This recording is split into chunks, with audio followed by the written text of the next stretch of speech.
I said, oh my God, I have no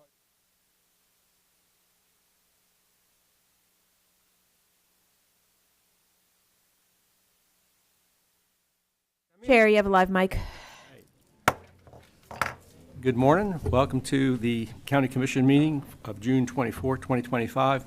Before we begin with the invocation of the pledge, Commissioner McDaniel has a comment he'd like to make. Commissioner McDaniel? Thank you, sir. Good morning, everybody. I want to say, as we are praying this morning, as you know, we open every meeting with a prayer and a pledge.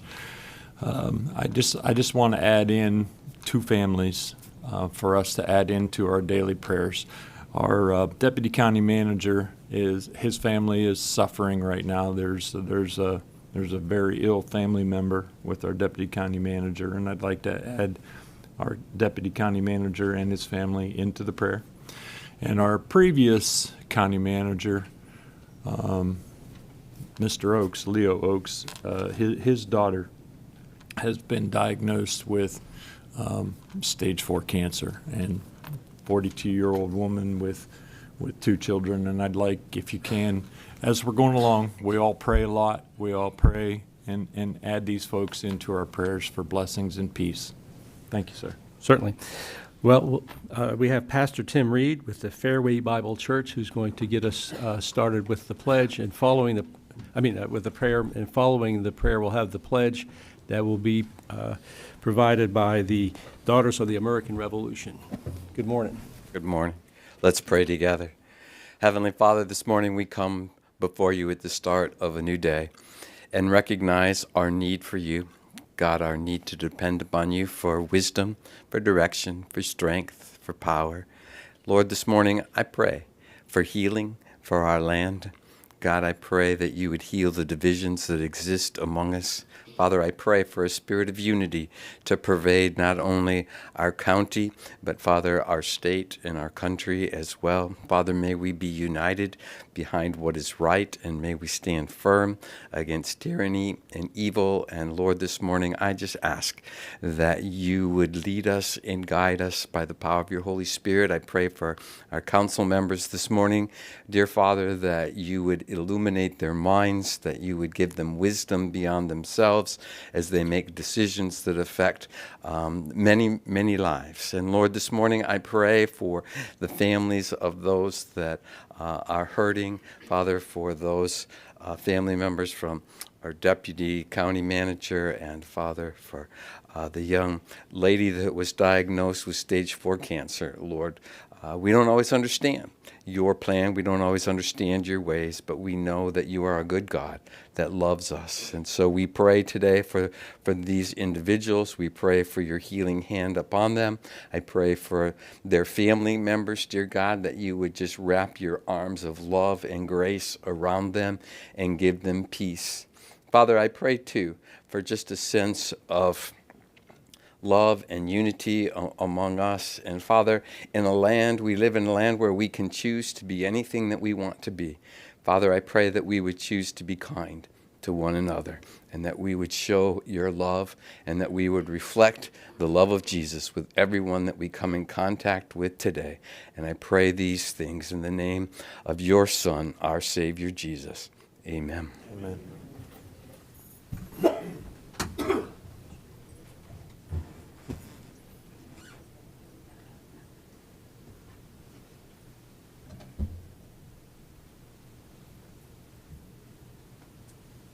Pledge allegiance to the flag of the United States of America and to the republic for which it stands, one nation, under God, indivisible, with liberty and justice for all. Since we're providing a proclamation to the Daughters of the American Revolution, we're going to reserve their comments for that point in time. Generally, we have whoever leads us in the pledge, we give them an opportunity to tell us a little bit about themselves, but they'll have that opportunity in just a few minutes. Ms. Patterson? Yes, sir. Agenda changes for June 24th, 2025. First, we have add-on item 16B5. This is a recommendation to approve a beach fill project on Vanderbilt Beach and to, one, authorize a purchase order in the amount of $165,212.50 for construction to Earth Tech Enterprises, Inc. under Agreement 21-7885, beach maintenance-related activities for an on-call urgent services beach fill project on Vanderbilt Beach, and a purchase order for $49,500 to Stewart Materials LLC under Agreement 21-7827 beach compatible sand supply for the purchase of beach quality sand. And two, make a finding that this expenditure promotes tourism. This is being added to the agenda at staff's request. Next is add-on item 16K7. This is a recommendation to reclassify Scott Spitzer to an at-large seat on the Infrastructure Surtax Citizen Oversight Committee. This add-on is at Commissioner LaCastro's request. Move item 16A8 to 11B. This is a recommendation to hear a Land Development Code amendment related to floating solar facilities at 2 regularly scheduled daytime hearings and to waive the nighttime hearing requirement. This item is being moved at Commissioner McDaniel's request. Finally, continue item 16K4 to the July 8th, 2025 BCC meeting. This is a recommendation to provide direction to staff to advertise an ordinance to amend the Collier County Parking, Storage, and Use of Vehicle Control Ordinance codified in the Code of Laws and Ordinances to provide limitations on the parking and or storing of commercial motor vehicles and commercial equipment in residential areas, including the Estates Zoning District. This move is at Commissioner McDaniel's request. Ms. Patterson? Yes, sir. Let me, I apologize for interrupting. Commissioner Colwell, is he on the line by any No, chance? sir. Okay, He I is just wanna make- not attending today. Okay, fine. We have 2 agenda notes. Item 16K3 in the executive summary, number 6, non-voting seats. Edward Ski Oleski's name is misspelled. And second, item 16K5, the executive summary should say the 2025-2026 school year instead of the 2024-2025 school year. The MOU is correct. We do have court reporter breaks scheduled for 10:30 and 2:50 if necessary. And with that, County Attorney. Commissioner Hall, Commissioners. any changes or any ex parte? No changes, no ex parte. Commissioner McDaniel? I have no changes either or ex parte. Commissioner LaCastro? No changes, no ex parte. I have no changes and no ex parte as well. I do have a question, Commissioner McDaniel, on the continuation of the parking issue. Is there any particular reason to delay the advertising, or Oh, yes, sir. I didn't ask for it for fun. In all candor, this isn't ready for prime time.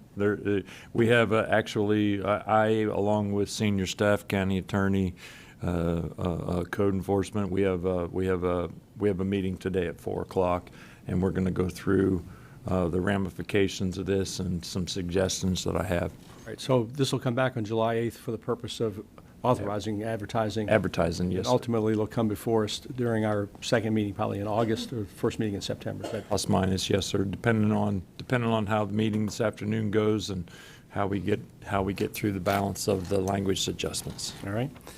I have no changes and no ex parte as well. I do have one quick question, Yes, if sir. I might, and this is just on that correction on the MOU with the school district. Does this MOU allow us, and I'm not pulling it for now, I just wanted to ask, does this allow us to have a little bit of a say-so with regard to charter schools and private schools and things along those lines with their location and their impact? No, sir, this is a different MOU. This is related to the school resource officers. Okay, fair enough. All right. Then we need a motion to approve the agenda as amended. So moved. Second. We have a motion and a second. All in favor signify by saying aye. Aye. All opposed, that passed unanimously. We'll move on to the agenda and minutes. The minutes for May 27, 2025, we need a motion for approval. So moved. Second. We have a motion and a second. All in favor signify by saying aye. Aye. All opposed, that passed unanimously. Commissioners, that brings us to awards and recognitions, and we have several today. We're going to start with our 20-year attendees for item 3A1. First up, we have Stephen Athy, Code Enforcement. Congratulations.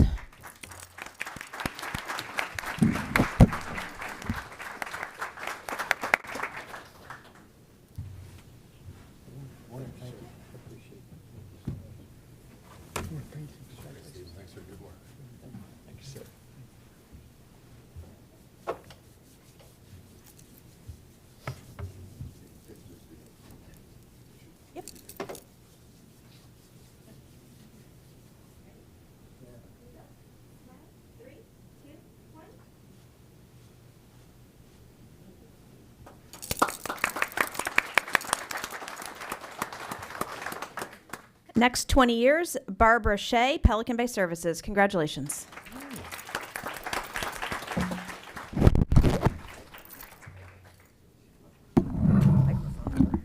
Drop your. Chance dropped Chris. Good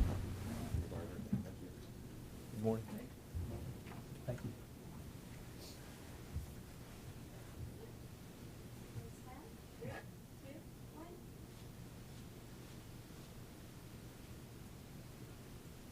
Photobombing her.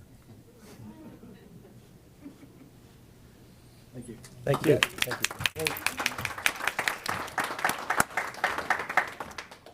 Moving on to item 3A2. This is our 25-year attendees. First up, Chrissy Betancourt, Community Redevelopment Area.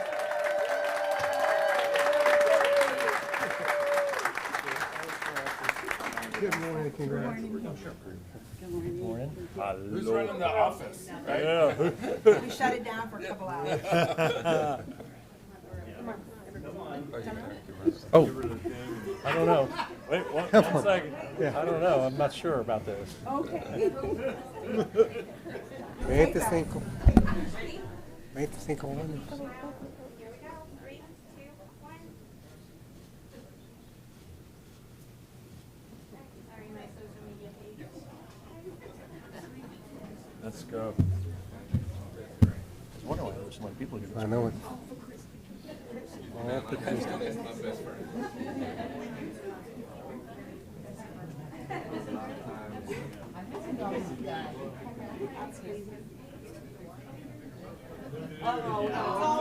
You're the Yeah. not our favorite commissioner, as he calls himself. You don't stand next to me, I'll be your gunman. There we go.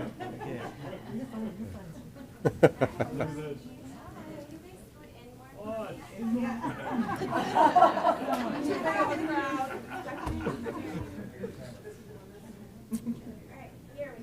We're gonna smile at, Can you see the camera? Yes, sir. Okay. put your head that way. Alright, here we go. Smile, guys. 3, 2, 1. Maria, you're gonna Photoshop Commissioner McDaniel out, right? You know, put like a bear there or something. You know, the Everglades alligator. 3, 2, 1.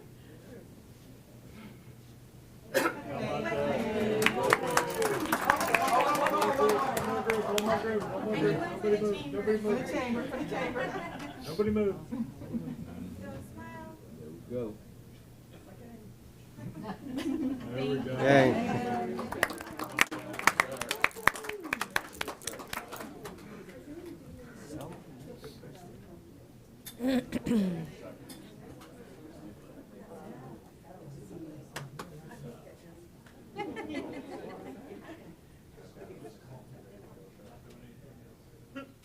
Just calm down. Our next 25-year attendee is Selma Nader Preston, Operations and Performance Management. Congratulations.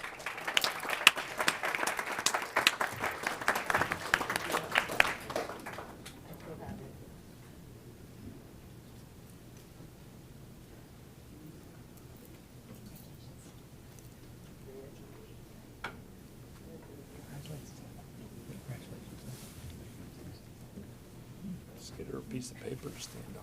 Oh. –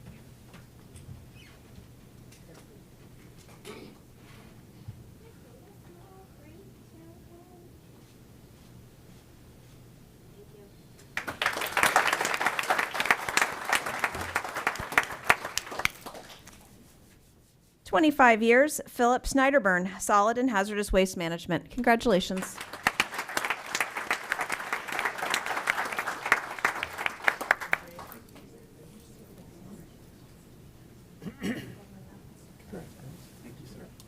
Thank you. Top work, great job, man. Yeah, good seeing you.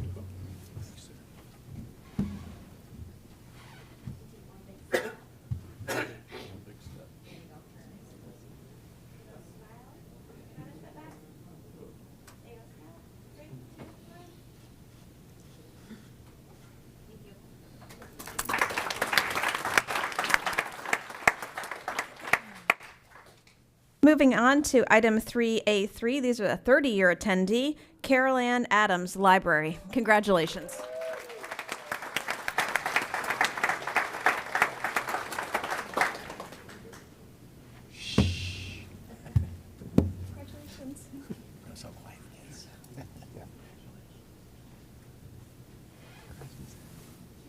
Thank you.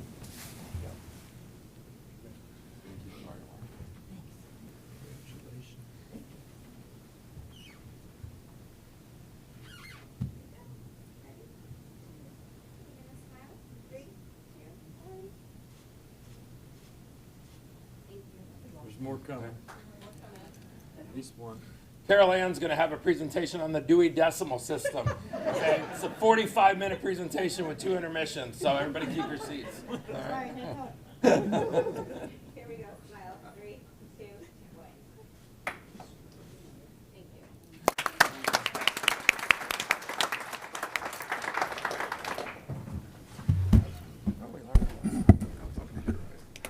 you.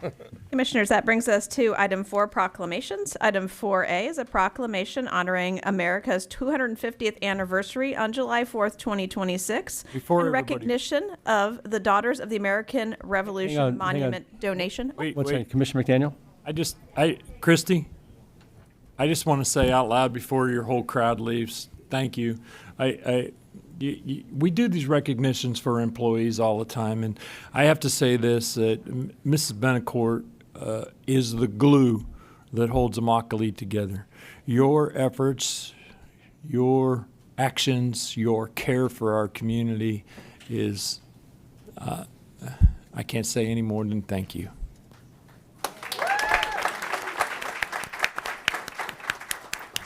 Thank you, Mr. Chair. I appreciate that. Carry on.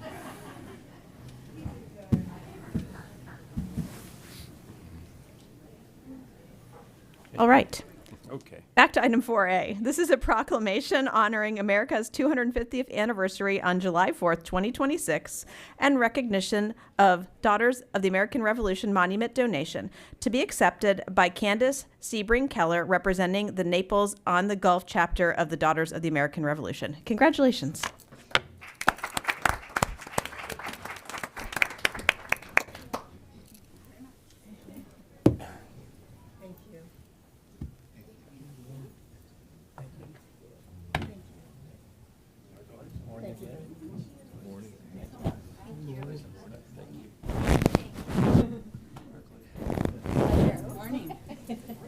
Good morning. Thank you. Thank you.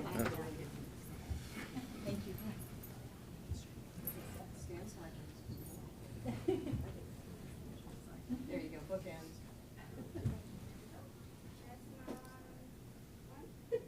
Three, two, one, smile. Reverse on that one. I know, I was smiling the whole time.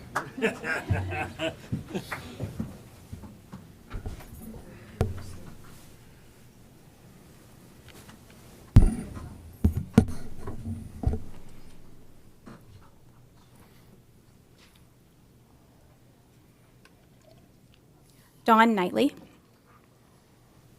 This. Good morning, everyone. I am Mrs. Dawn Knightley, Regent of Naples on the Gulf Chapter, National Society Daughters of the American Revolution. On behalf of the Daughters of American Revolution, the DAR, I want to extend our heartfelt gratitude to the Collier County Board of Commissioners for the honor of receiving this proclamation, which allows us to place a patriot marker here in Collier County. This is an important moment for us, as our chapter has been working hard to see this project come to fruition, and we are incredibly appreciative of your support. The DAR has launched a national initiative to commemorate the men and women who supported the American Revolution.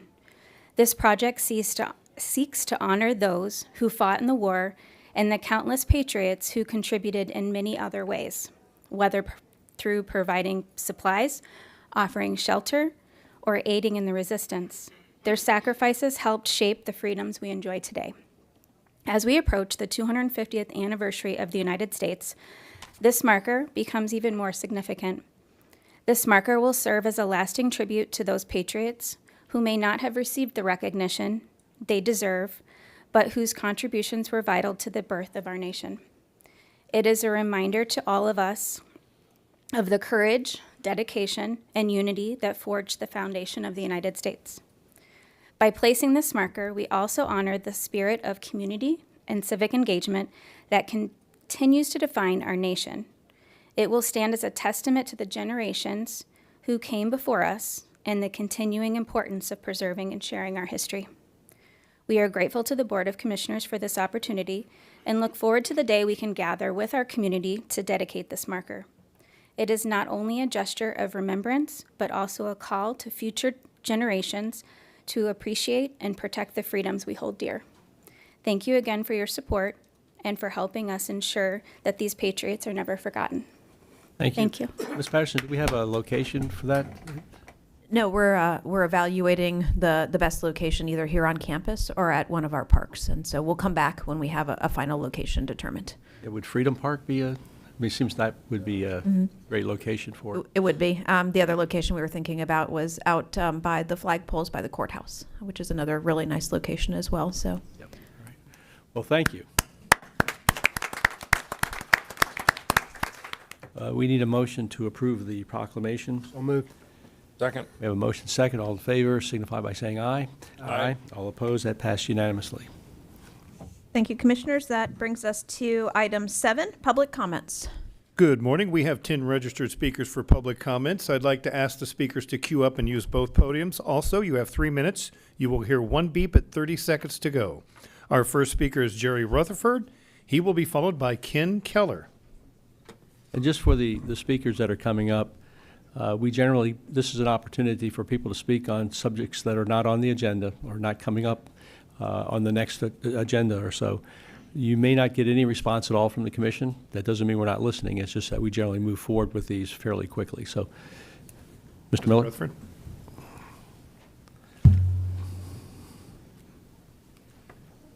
Morning, Commissioners. Thank you for this opportunity to speak. 25 years ago, as chairman of Christian Coalition at the time, we came to the commissioners and asked for our national motto, "In God We Trust," to be put in the Collier County buildings. They enthusiastically endorsed it. Now, as a citizen of Collier County for more than 40 years, I'm coming and asking a similar favor. The Ten Commandments have been the basis of civil law in our West for over 2,000 years.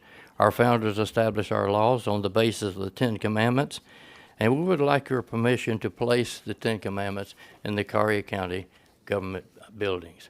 Lemon versus Kurtzman has been overturned, so we believe that the desire of the general public is to reinstate what was a commonplace in our country for over 250 years. Both history and tradition tell us that the Ten Commandments were commonly posted in public places throughout our history. I would like to mention that the public school books at that time, the New England Primer, which was printed in 1690, and the Noah Webster's Blueback Speller, and the other was the math books, they all had the Ten Commandments in them. James Madison, our 4th president and the primary author of the Constitution, states that we have staked the whole future of American civilization not on the power of government, far from it. We have staked the future of our political institutions upon the capacity of each and all of us to govern ourselves according to the Ten Commandments of God. And I have numerous other quotes that I could give you, but I think that's sufficient. We would appreciate your consideration for this request. I'd like to show you a sample. Now, this is not going to be the one probably you will want. This doesn't give the Ten Commandments in large enough print for it to be seen, but this is similar to what we will be presenting to you.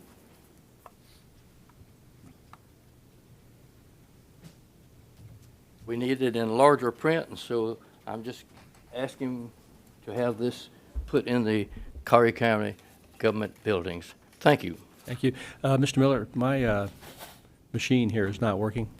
I will take care of it, sir. Your next speaker is Victoria Redstall. is Ken Keller, and will be followed by Victoria Redstall.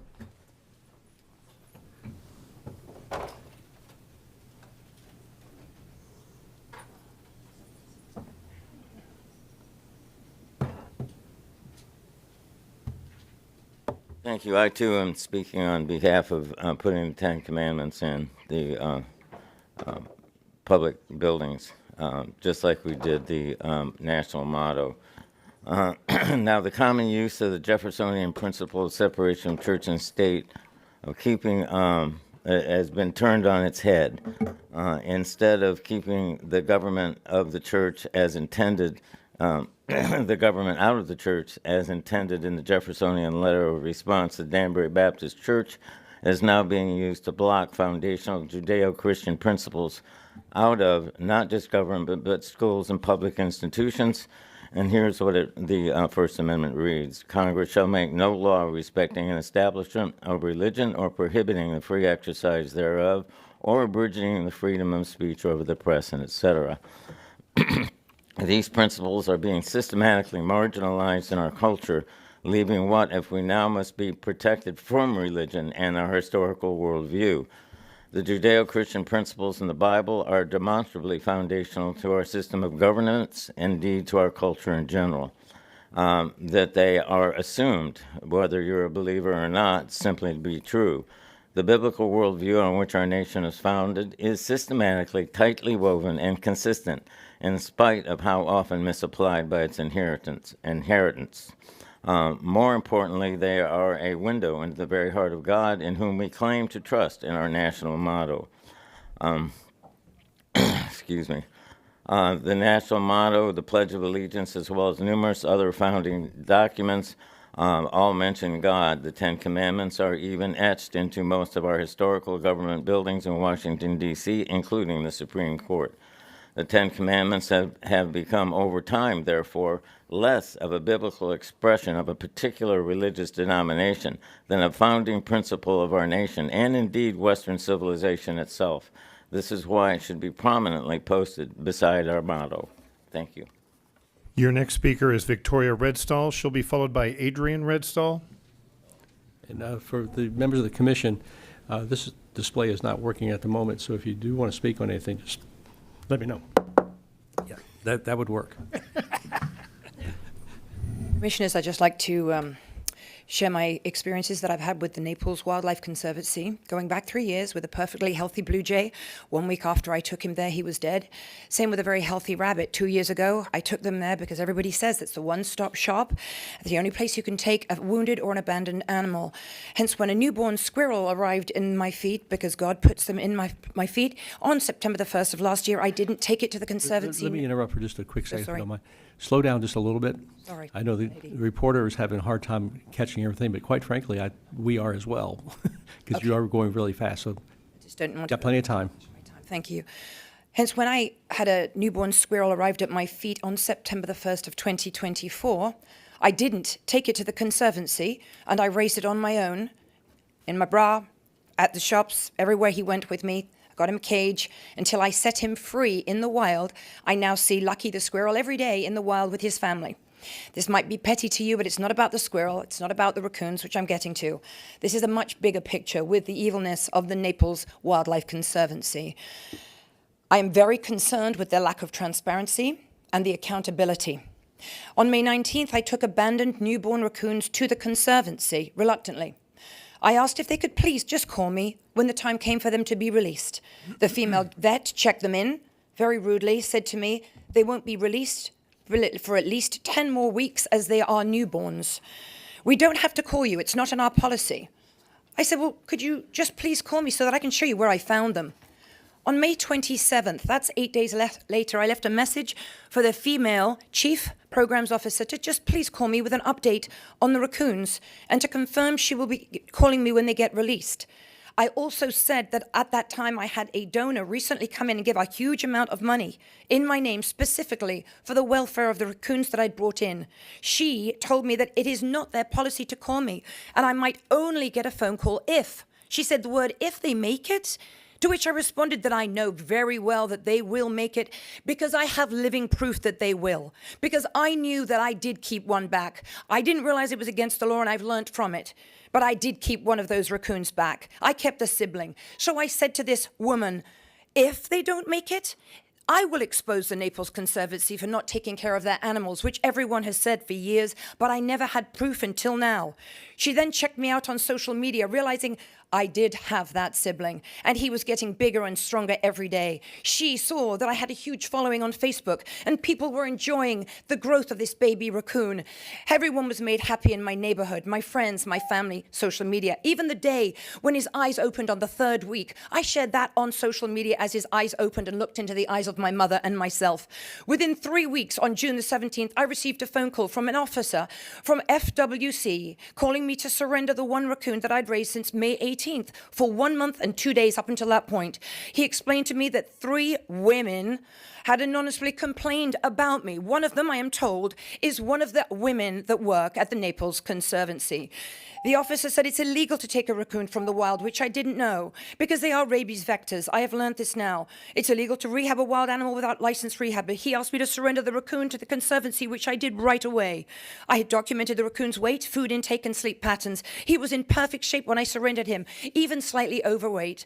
When I arrived at the Conservancy, I was handed a letter by the female chief programs officer stating that if I ever go there again, they will have me arrested for trespassing. Yet I've only been there on 4 occasions. Once to deliver a blue jay, which they killed a week later. Twice to deliver a healthy rabbit, which they also killed. And 3 to deliver 2 baby raccoons, which we have no idea where they are because there's no accountability right now until we find out where they are. And the 4th time was when I was told by the FWC to surrender the one raccoon that I had started to raise by the name of Rocky. What are they hiding? What are they so afraid of and threatened by me? Asking questions just for a welfare checkup or just for the phone call when they release them? Why won't they answer for the siblings that I gave them on day 1 on May 19th? Where are they now? Where is Rocky now, their sibling that I raised for over a month and 2 days? Why is there no transparency at the Naples Conservancy? Why is there no accountability or answers as to where Rocky is now? They get millions of dollars in donations per year. This January, they were given $25 million by Carol and John Walter. They were given another undisclosed amount of millions by Richard Schultz Foundation, to name but a few. There are numerous organizations, charities, and private people who donate. So why can they not just make a phone call to a resident here of Collier County who simply wants to be part of their release and who is concerned enough to drive and bring them into an injured or an abandoned animal? The CEO earns over $250,000 a year. We're going to need you to go ahead and wrap up. Okay. On top of this, the report FBC gave me was by the Conservancy of Rocky. It was very different. They said he was emaciated when I surrendered him. A complete opposite. He was overweight when I took him in. I'm just requesting that this matter be put, if you can't put it on the agenda, could you please send code enforcement to the Naples Conservancy so that they can account for those raccoons that I took in and also have complete transparency from this point on. Thank you for letting me go over my time. Thank you. Your next speaker is Adrienne Redstall. She'll be followed by Tina Clark. Good morning. Good morning. Thank you. Very similar. It's about the raccoons. It was a terrible shock to be forced to surrender a baby animal that we had grown to love so much over the 4 weeks that we had him in our home. I have never been treated so badly, so cruelly in my life as I have been by the women at the Naples Conservancy. To have a woman supervisor at the Conservancy hand my daughter a letter the moment we walked through the door stating that if she was to ever set foot on the Conservancy property again, she would be arrested for trespassing was horrifying to me as her mother. Even when my daughter pleaded with her to give her a phone call when the raccoons would be released, I wanted to see that too. She smiled and said, "I will not be calling you, and I have instructed my staff to not call you." It was so unprofessional and wicked that there must be a change. Where are these darling raccoons now? And where is that very special Rocky that we raised for 4 weeks? I miss him terribly, and so do my friends. I urge the commissioners today to please demand accountability for the 3 raccoons and for the Conservancy to be transparent from this point forward for all those who entrust the Conservancy to take care of the injured and abandoned wildlife. Thank you. Thank you. Your next speaker is Tina Clark. She'll be followed by Kip Blackman.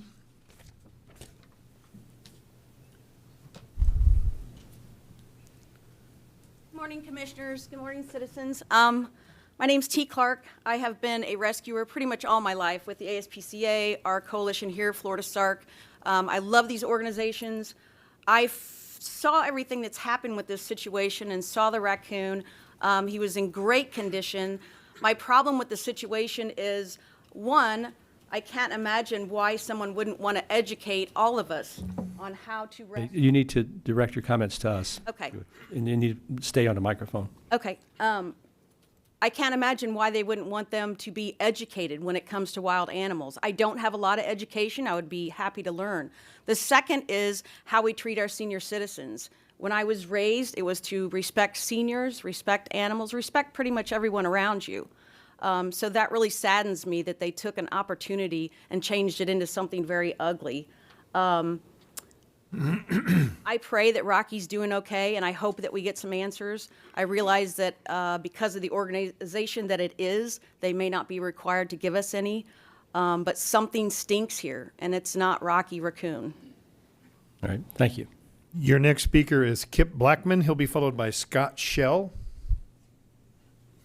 Mr. Miller? Reading and writing. Is it Blackman? Yeah. Okay, thank you, sir. Mr. Miller? Yes, sir. This is. Yeah, I'll be right there, sir. Oh, okay. Thank you. Hey, good morning. I'm Kip Blackman. I spoke with Commissioner Hall on the phone a few weeks ago. This is regarding Gulf Harbor neighborhood off of Wiggins Pass Road in North Collier County being flooded with fresh water by Collier County and South Florida Water Management District. We have lots of proof, pictures, photos, videos, water samples. We brought it to their attention. I've been working with South Florida Water Management District and Collier County since last year. All the way until December, we had a meeting over the phone. I can't get them to come in person, but we tried to give them just enough information to not annoy them, but get them to come to the table and talk with us so that we could show them what we're talking about. Basically, what's happening is our neighborhood never flooded before 2017. It just didn't. Even in the 2015 Stormwater Management Plan for Collier County, our neighborhood is not listed as one of the repeat flooded areas. It's not on there. All the development that's happened out east, all that water now, everybody has their retention ponds. They have to store so much water. Any excess water now gets dumped into the Cocoa structure, which comes all the way down to Mockley Road, goes right in front of Palm River, and that Cocoa One Weir right there, that is operated by South Florida Water Management District. It's public. They have sensors. They have the data. I've been on the database. I can match up every time our neighborhood is flooded with a certain flow rate right there. Just to give you an example, 500 cubic feet per second is a lot of times what we see coming out of that weir being dumped into the Cocohatchee River. Well, that equals 13.5 million gallons per hour. And our neighborhood's about 40 acres. If you put a wall around it, 13.5 million gallons in 1 hour would put 2.5 feet of water. The problem is the river needs to be dredged. In 2017, there's an article on Naples Daily News. I think that was where it was. You could look it up, but there was the Conservancy of Southwest Florida. They did a study on the estuaries. The Cocohatchee River got a D-. You guys also probably knew that and looked into it. So in 2020, you guys did a feasibility study for dredging 700 feet east of the bridge all the way to Wiggins Pass because it needs done. So the river is clogged. Most of that is because of all the water and sediment from the building that's going out east is being dumped into the river. It needs to be dredged so that we have water flow. Also, it's very dangerous for our community, obviously, which is really the main reason that we're here. Since 2017, we didn't flood before that. I moved in 2021. We've flooded at least, 8 times.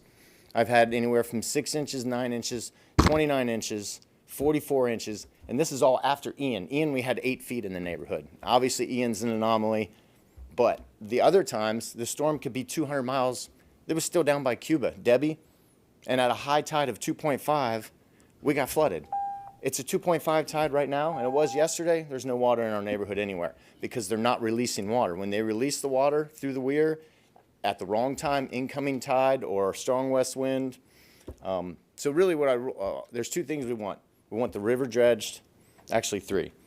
We want you guys to control the flow so that the water's not being pushed out while the tide's coming in. But really, we just want to sit down so we can explain this in person to, I've worked with Lisa Collier, Trinity Scott, Marshall Miller. Those are just some of the names. Thank you. You're welcome. Your next speaker is Scott Shell. He'll be followed by Shelley Shell. All right, Shelley Shell. And she will be followed by Cheryl Barron. Good morning, I'm Shelley Shell, and I'm a resident of the Gulf Harbor neighborhood, and I'm here to support what Kip was saying. I have young children in the neighborhood, and we can't even get off buses or anything due to this flooding, and especially the significance of the D- water quality in the Cocohatchee River when that came to light, and no one even cares, was shocking. So we really appreciate the in-person meetings and the opportunity to find a solution. Your next speaker is Cheryl Barron, and she will be followed on Zoom by Denise Shanabarger. Hi, thank you for your time, guys. I know that we spoke with the commissioner as well, and we appreciate your time, but I'm here repeating everything that Kip said, and our canals need to be dredged. After any major storms or hurricanes, over the time, sediment has built up significantly, especially after recent storms. This has raised the canal bed, worsening flooding during high tides and heavy rains. Flooding in Gulf Harbor, our community has experienced repeated flooding, and there has been no infrastructure work done in 50 years to help mitigate it. We need targeted support and an official assessment of our situation. We're asking Collier County to consider a grant or dedicated funding that can be allowanced because of the Cocohatchee River being used to be dredged, and also as our canals in the back. We also respectfully request that the Commissioner, Trinity Scott, Lisa Kohler, and Marcia Miller visit Gulf Harbor in person with us to see firsthand the conditions we are experiencing. We love our community and want to see it protected and preserved. We believe a site visit will make it clear how serious and urgent this matter is. We also want you guys to know that it is very dangerous. I have kids where we've been stuck in our house and just to go to the bus stop, and it's not like, oh, we're just having flooding in our driveways. It's going into the homes. And it's, for me, I'm very lucky because I have 3 levels, but there are people in my community who have 1 level, and that's what they have, and they can't afford to do anything else. And those are the people we're really fighting for because they need that. They need something to be done. And they've lived here. They're older people, and they lived here for so long. They're like, I can't even afford to move. I can't afford to do anything. And they're 1-level homes. Please, this is like so urgent. We really just want to meet with you guys. And if you guys have a solution, we're willing to hear. We're willing to work with you guys. But we've just gone in the runaround in circles and circles and circles. So anything that you guys can do to help us, and if we could help you, we're here to help. I mean, we've spoken to Rick Scott. We've spoken to Byron Daniels. Like, we just need that help. So we'd appreciate if you guys can help us. Thank you. Ms. Patterson, who on our staff would be the right person for these folks to speak to? Mr. Chair, do you want, is the button working yet? The button's working. Okay, well. Hey, hang on just a second, I just asked a quick question here. Trinity Scott and Marshall Miller. Obviously, we'll work with the Water Management District as indicated, Ms. Keeler, but I have a decade of familiarity with this neighborhood as well, so I'm happy to sit down with the folks and chat about what's going on. Commissioner McDaniel. Yeah, and just as a note, I had a communication with Byron Donald's office February. We on the permitting that's been applied for years with the Corps of Engineers out by the bridge. So the circumstance is ongoing. I mean, there is action that's going. It's not happening certainly as quickly as possible, but I do know that we're working through the permitting issues with the Corps of Engineers, and so communication is a must. Our county manager probably knows as much as anybody with regard to that neighborhood. And I suggest, Commissioner Hall, that you make sure you communicate with our congressman as well, just to assist with this. This isn't just your hood. This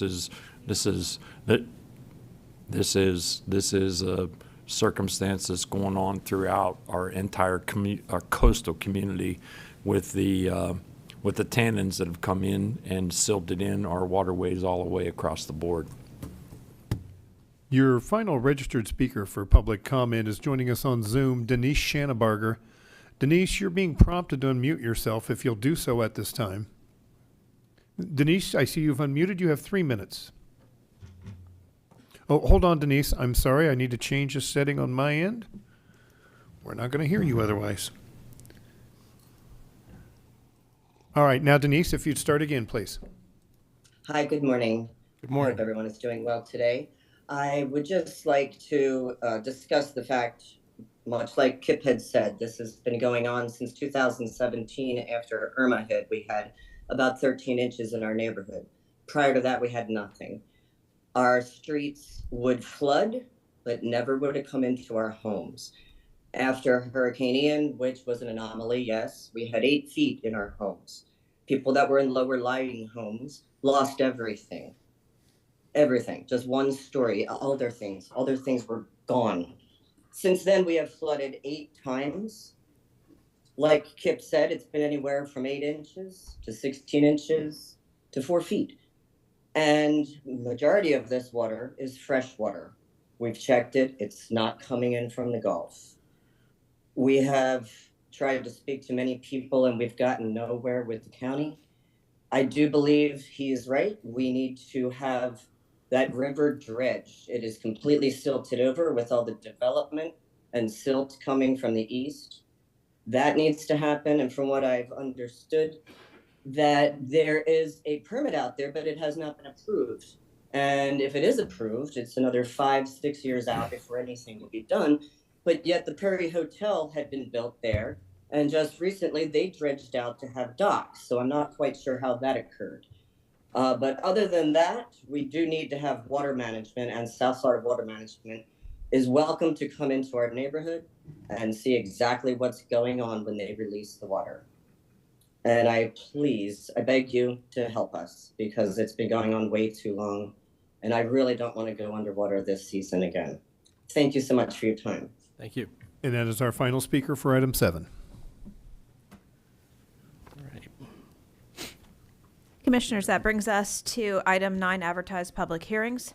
Item 9A is a recommendation to approve resolutions of the Board of County Commissioners proposing amendments to the Collier County Growth Management Plan to create the Greenway Fritchie residential overlay to allow a maximum of 1,299 single-family and multifamily residential units with housing that is affordable, and allow the reduction in the littoral shelf planting requirements. The subject property is located at the northeastern intersection of Greenway Road and Fritchie Road, approximately a half-mile north of Tamiami Trail East in Section 7, Township 51 South, Range 27 East, Collier County, Florida, consisting of approximately 227.09 acres. This is the transmittal hearing. And with that, Mr. Bosey or Mr. Yovanovich. Mr. Yovanovich is here to begin the presentation. Good morning. For the record, Rich Yovanovich, on behalf of the applicant, which is the Greenway Fritchie Land LLC and Habitat for Humanity. With me today are a host of people that can answer any questions you may have. David Torres with Greenway Fritchie, Lisa Lefko with Habitat, Mike I always mess his name up. Thank you, Solorzano. You would think Yovanovich can get someone else's name right. Taylor Whitcomb, myself, Mr. Mulhair, Norm Trebilcock is our traffic consultant. Matthew DiFrancesco is our civil engineer. Jeremy Chastain works with Bob and is also one of the planners on this project. And I think Ms. Brocious is here with Passarella to answer any questions that may regard to the environment. The property is along Greenway Road. It's approximately 227 acres, which is just north of US 41. As the county manager indicated, we're here for the first step in a multi-step process to hopefully get a project approved on Greenway Road.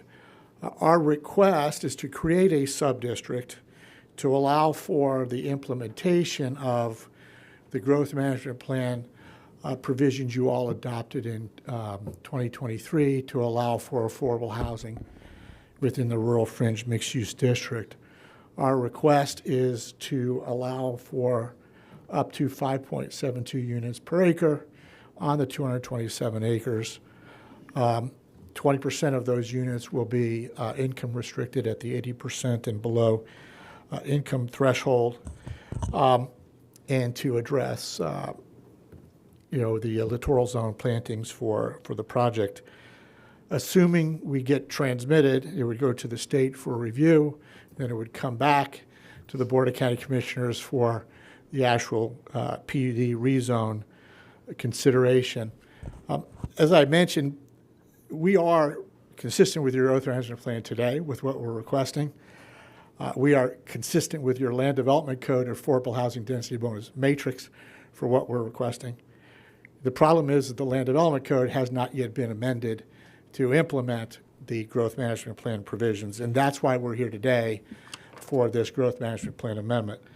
I think you considered at your last meeting the implementation provisions for the land development code. Had that been adopted, we probably could have withdrawn our request, but we were moving forward to hopefully keep the ball moving on this project. The property is in the rural fringe mixed use district. This is where development is supposed to occur in the rural fringe mixed use district. It is consistent with, as I mentioned, the growth management plan that was adopted a couple of years ago. We would qualify for a density bonus under your existing density bonus matrix for 6.2 units per acre. We're obviously asking for less than that as part of this process. And both your staff and the Planning Commission unanimously recommended approval of our proposed transmittal to the state. At this point, since we didn't have to swear in, I don't know if we have any members of the public here, but we have a presentation on what the PUD will look like. We can move forward with that, or we can stop at this point and just consider the growth management plan amendment. It's up to the board how you would like us to proceed. Let's see where we are with the board, because as you said, this is simply a transmittal decision. It's not a decision on the merits. Commissioner McDaniel? Yeah, and I can wait till the end if you want to go through public comment. We'll see if there's any public. And then I do have some comments, please. We do have one registered public comment. Brad Cornell.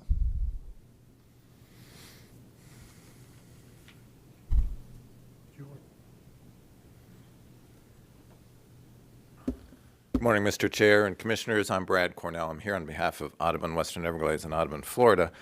I want to flag in particular the proposal to reduce the littoral shelf planting from 30% to 10%. And the issue with this is that your stormwater ponds are really important for not only recharging aquifers, but also making sure water quality is not violated. And when you have more littoral planting, you have cleaner water. It's really important and basic science that we practice at Corkscrew Swamp Sanctuary. The research in Everglades restoration with stormwater treatment areas bear this out. We need to have littoral plantings to take up nutrients. Nutrients are what like phosphorus and nitrogen from fertilizer, because people plant grass all around these neighborhoods, and that's what causes algae blooms. And when you get algae blooms, everybody is unhappy, and so they put other things like copper sulfate and aluminum sulfate into the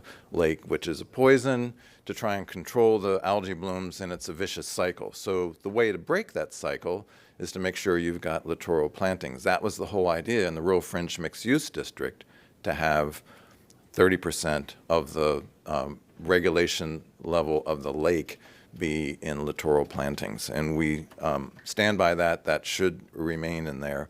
We also have some concerns about the way TDR credits are required for the project. We don't want to be lessening the demand for TDR credits. We certainly acknowledge the need for affordable housing. That's a good aspect of this project. We want to see that. We just don't want to harm the purpose of the TDR program, which is environmental protection, in the cause of affordable housing. We can have both, and that would be, let's not lessen the requirement for TDRs for the non-affordable housing. Thank you. That was our only speaker, sir. Commissioner McDaniel. Yeah, are we going to hear from staff, or you just want to hear my comments, sir? But I guess we'll hear from staff. I was thinking that we didn't need much of a presentation, but No, we really don't, not for the transmittal. Mike Bosey, Planning and Zoning Director, and as mentioned, this is the transmittal. This is just for the GMP.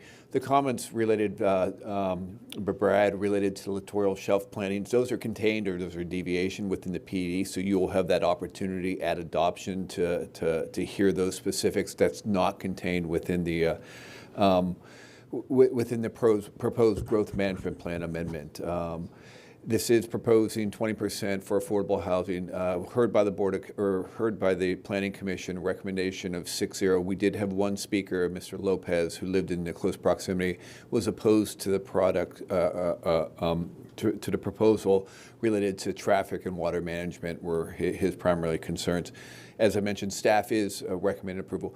And I will point out to the Board of County Commissioners, when the Rural Fringe Mixed Use District plan was updated to increase the density for affordable housing, or to allow for affordable housing within the Rural Fringe Mixed Use District back in 2023 to 12.2, there's a provision that says if you're providing affordable housing, you shall not utilize TDRs. So you cannot impose TDRs upon a growth management plan amendment that, or a proposal that is looking for, unless you were looking for a deviation from the growth management plan, which we don't traditionally authorize.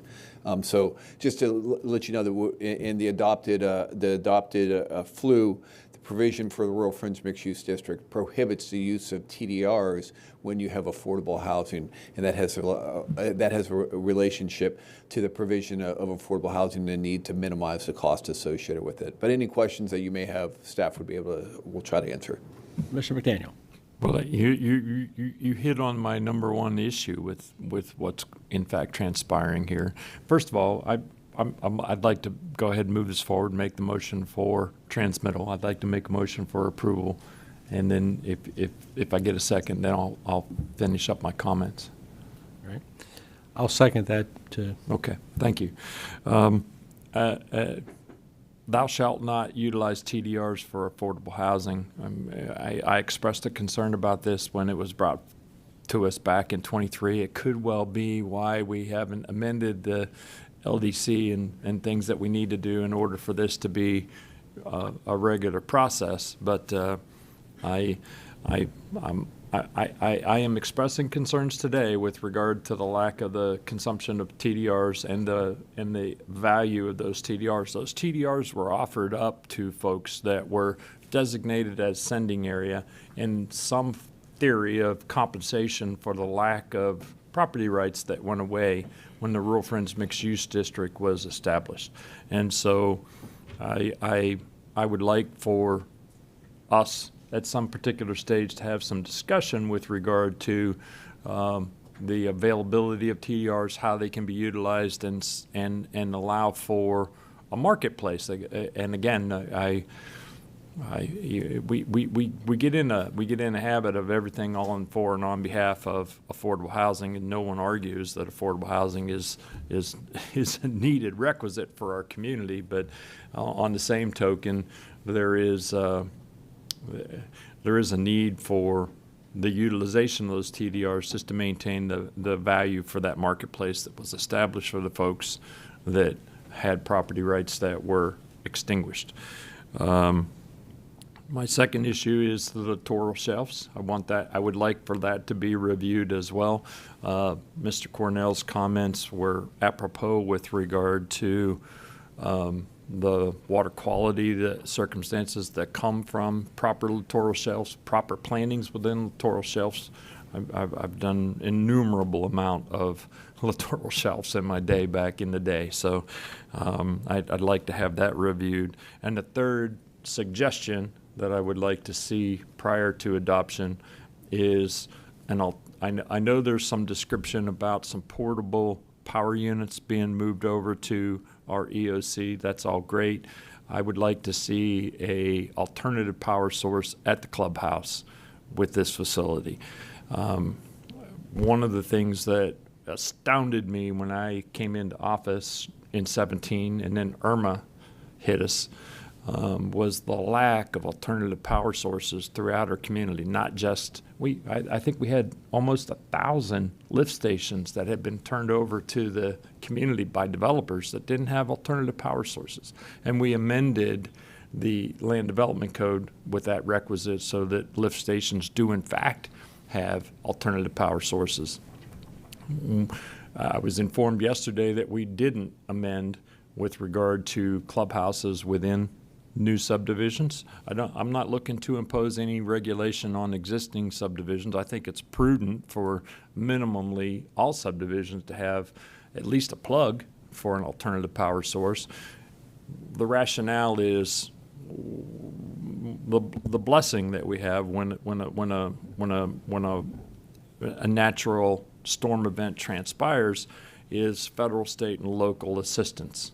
And if we have a local facility where we can bring supplies, it can act as a cooling station, and it has an alternative power source that will better accommodate those who choose to not heed an evacuation issuance when our government in fact so does. But that's something that I would like to have addressed as well. Commissioner LaCastro. Thank you, Chairman. I'm going to vote to approve the state transmittal, but I want Mr. Bozzi to have the last word, and let me just set the table for a second.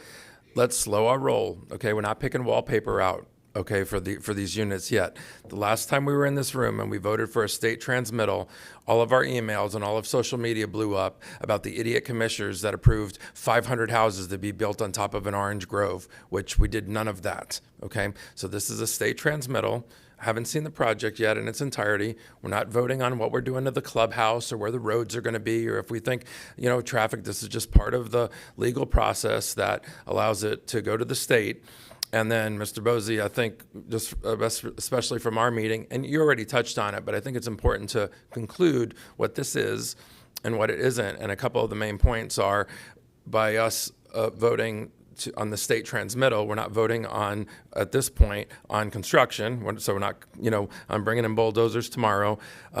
To reiterate that the Planning Commission has heard this and what their findings were. And then, as we discussed yesterday, the ability for increased density, but this is under what the max could be. So, that's another nuance. But if you would just tie up sort of all those little nuances, separate rumor from fact, so, somebody doesn't, get out ahead of their headlights as they did at the last commission meeting. It wasn't anybody in this room, but, the front headlines were all about how we did this and we did that and we didn't. So if you would wrap this up as to exactly what we are doing and then what the next steps would be and some of the nuances of what the Planning Commission approved and as far as density, where it ranks as far as what they could have asked for and what they did ask for. I think those are important points. I'm obviously supporting the state transmittal, which is what this vote is all about. Absolutely, Commissioner. And I'll reiterate again, Mike Bozzi, Planning and Zoning Director. This is the transmittal hearing for the Growth Management Plan amendment. This is the high-level request for the addition for the additional density, for the number of units, for what's going to be set or allocated to income-restricted levels. When it comes back, after if you make or if you approve this for transmittal, this will go to the state of Florida. It'll be dispersed to all the state agencies reviewing for areas of significant systems in terms of state systems. They'll provide us any comments. We'll have the applicant and the county will have time to react to any additional concerns that are expressed by the state. After that, we will prepare a staff report that goes to the Planning Commission. The Planning Commission will have an adoption hearing in which they'll hear the GMP, but the focus will be the PUD, the specifics of the actual of the regulations within that PUD. They'll hear that, make a recommendation to the board, and then the GMP for adoption and then the PUD for adoption will be brought in at a public hearing for the Board of County Commissioners. The uniqueness about this, it only requires the simple majority to transmit, but for adoption, it will require a supermajority. The Planning Commission did hear the petition. It was a unanimous recommendation for approval for the Board of County Commissioners to transmit this to the state to bring it back for an adoption hearing later on. So for all of those steps, will be required before a project, the PUD, could even be approved at an adoption hearing. So this is simply to give the state an opportunity to review the contours of the growth management plan amendment, and then it will be brought back at an adoption hearing in which there will be public notice, signs will be posted as well, and an opportunity for all of the public to provide commentary on the proposal and the specifics of the proposals that's within the PUD. Thank you, sir. Commissioner Hall. Thank you, Chairman. Hey, Rich, can you come up? Yesterday in the office, you did a really good job explaining to me the sending, receiving, the TDR process. I guess my question is, what would the TDRs look like if there was TDRs and an affordable project? Well, And I want you to do that without your angle. Without my angle? Without your angle. Well, I'll do the simple math. Because you did yesterday, and it was great. I'll do the simple math, which is not my angle. Right now, we have 229 acres. You divide that number by 5, which I cannot do in my head. That I think is, 45-ish base units. So under the current program, if we were 45.8. So 46. I was close. Did good. So 46 units can be generated from this property today. Under the typical rural fringe mixed-use district project that does not include affordable housing, we could go to 1 unit per acre. And you get that difference, the 48, 229 minus 48 is 181. You'd have to buy 181 TDRs to get to the 1 unit per acre. So theoretically, if we had to buy TDRs and then do affordable housing, we would do 181 TDRs. So that would be 229. You take that from the 1299, and the delta would be the bonus units. That's how the program would work if we were required to do both TDRs and do an affordable housing density bonus. That's the way the program works. That's not my angle. Thank you. Mr. Yovanovich, in terms of the only issue I had was the littoral plantings. So I think the requirement was 30 feet, and you're 30%. 30%. I'm sorry, and you're reducing it to half of that.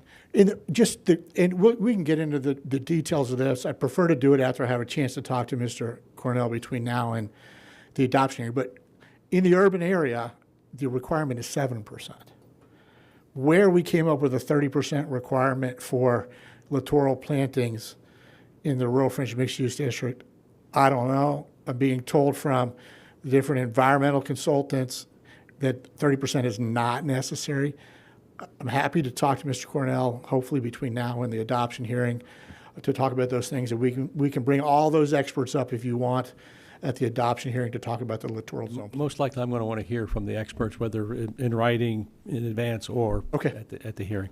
Absolutely. So we have a motion and a second. Commissioner McDaniel, you're lit up again. Do you have some other comments? Just one quick comment with regard to that. The size, shape, and color of littorals is important, but it's even more important to utilize the proper plantings that extract the nutrients out of the water, and then removal of those plants when they reach a sufficient size where they're no longer doing that. That's if almost more important than how many percentages you have on littorals. So.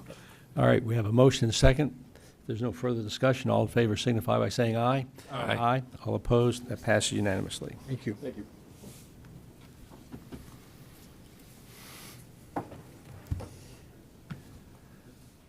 Commissioners, that brings us to item 11A.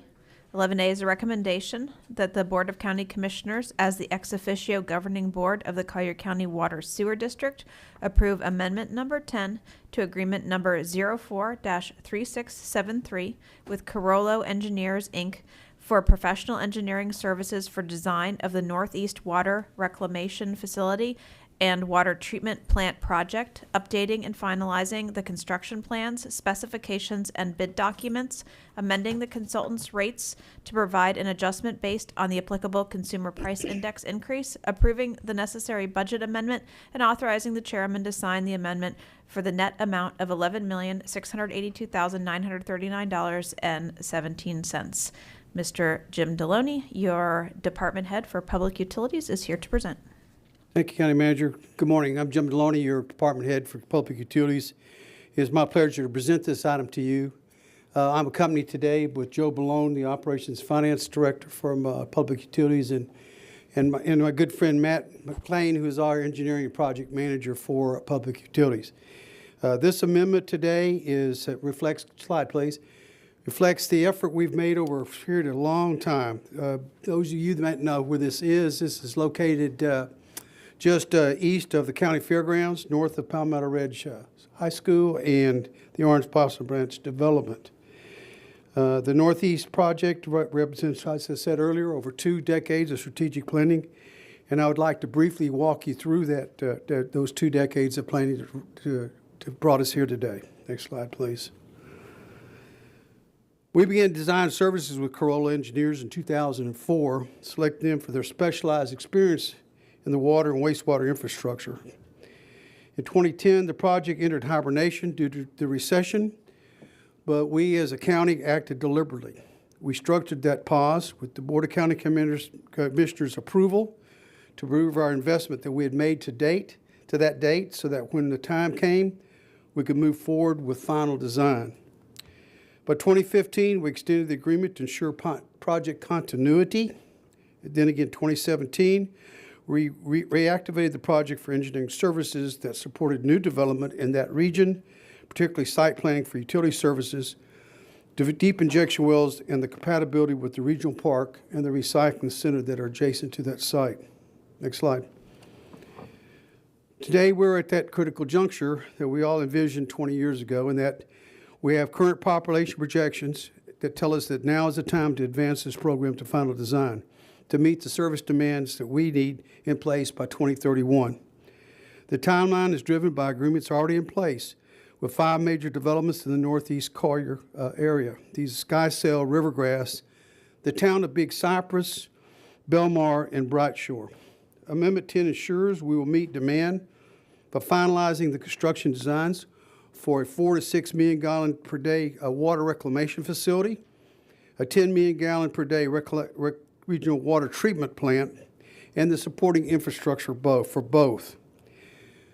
What's unique about this approach, our design approach, that we're going to utilize modular technology, which will allow us the flexibility to expand as needed in the future as we see demand increase. The design will take full advantage of the most current water and wastewater treatment technology and positions the district to meet evolving regulatory requirements. And as part of the regionally, in as much that we are part of a regionally connected system, the Northeast facilities increase the reliance and agility for the entire district, meaning we can move flows west to east, east to west to make sure we can stay in compliance and meet demand. The 2 notable technologies that we planned for this design, I'd like to cover those quickly. Nanofiltration and reverse osmosis for raw water treatment, which allows to fully utilize both brackish and fresh water for our plant. And secondly, in terms of the wastewater, we're going to have advanced water treatment in that we'll be using membrane reactors, bioreactors, that will ensure that we meet not only current but emerging requirements for the treatment and disposal of treated wastewater. Very important to stay ahead of that game, obviously. Next point. Next slide, Red. Thank you. So we see Amendment 10 as a continuation to provide the opportunity to leverage Carollo's national and local expertise.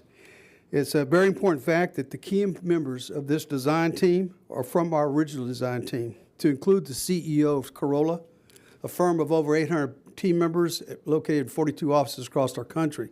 He was our lead designer for our wastewater treatment, and he will continue same. I met with him personally to ensure that he's going to stay on the team.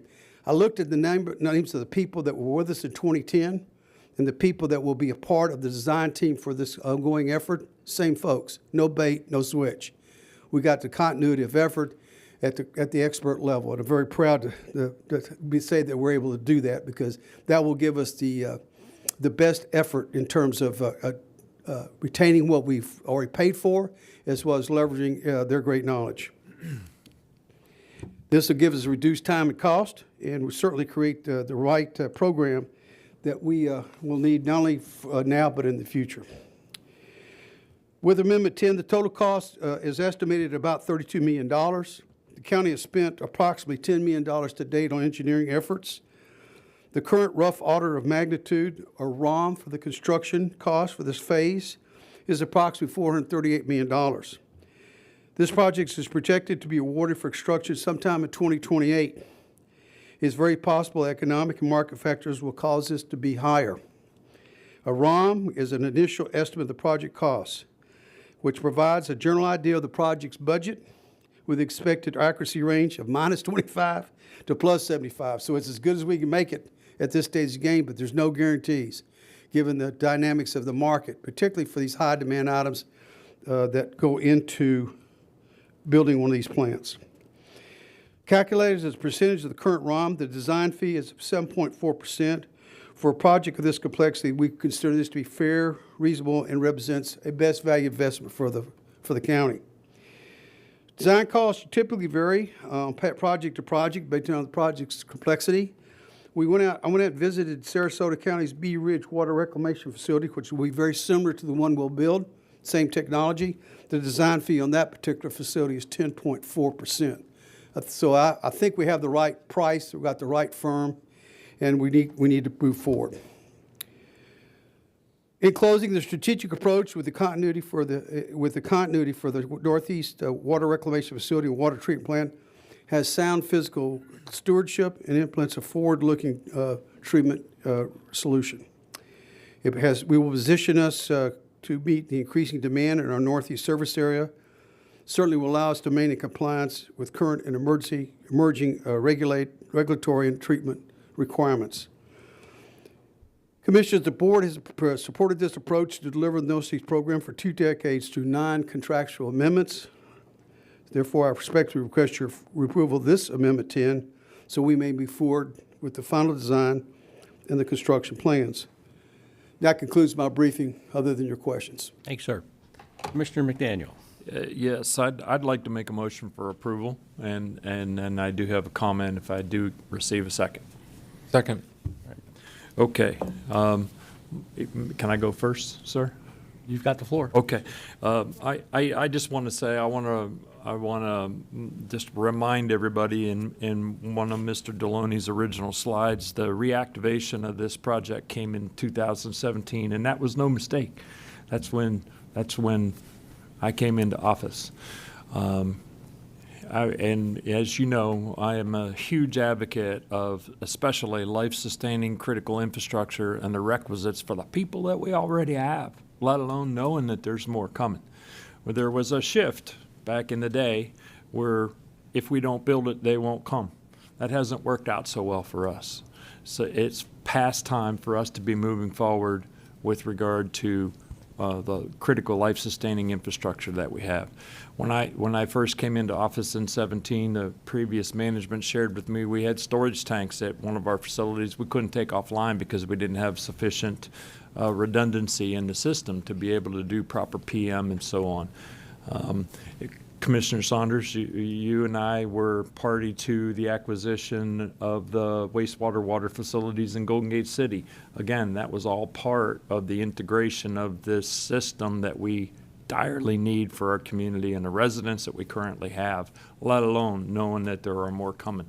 We all have been able to see the advent of the developments that are coming forward in the east, but with Mr. Deloney's statement of our capacities to be able to move east and west with regard to our flows, it's critical for us for our entire community, and I'm wholly in support of moving forward with this. Commissioner Hall. Thank you, Chairman. This is my third year into this job, and I still get sticker shock. So when I saw this, I was bothered by the price of it. I'm in full support of it, and I'm just making a comment. I'm just being transparent. I felt like we were behind the eight ball, that we didn't have much of a choice, that our hand might be enforced, and that, with this top firm and with the people that we had previous history with, that we didn't really have any wiggle room, or we didn't have any say-so, that we kind of had to go forward with this. But in talking with Mr. Maloney yesterday, I really appreciate the confidence that you brought to me in the fact that we are not being taken advantage of. No, sir, we're not. That due diligence has been made, that we are making the right decision regardless of the price.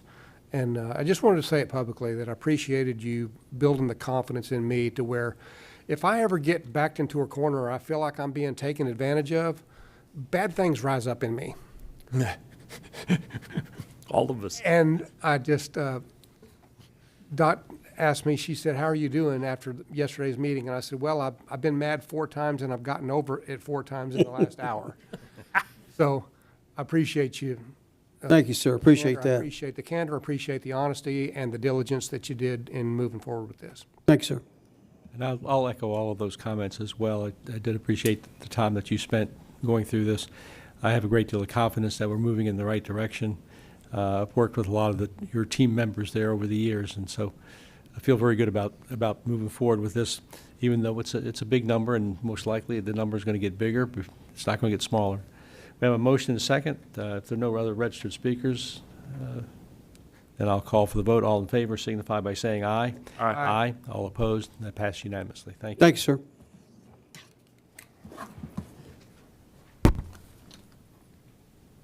Commissioners, that brings us to item 11B, formerly 16A8.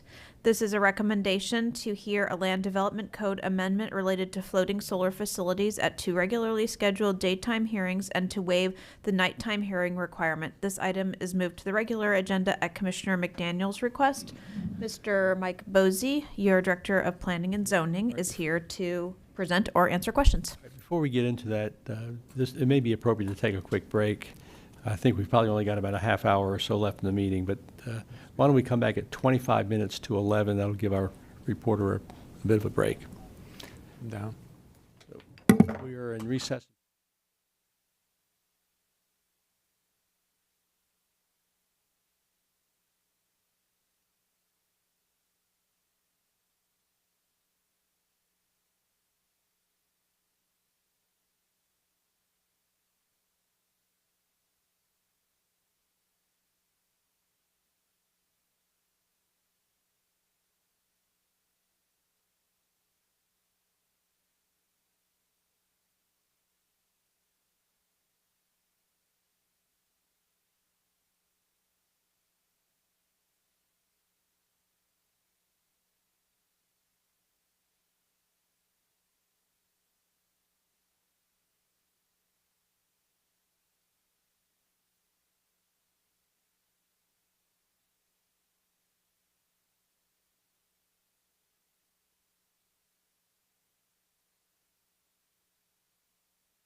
Chair, you have a live mic. I assume there's a large crowd of folks out in the hallway if you tell them to come on in for the meeting.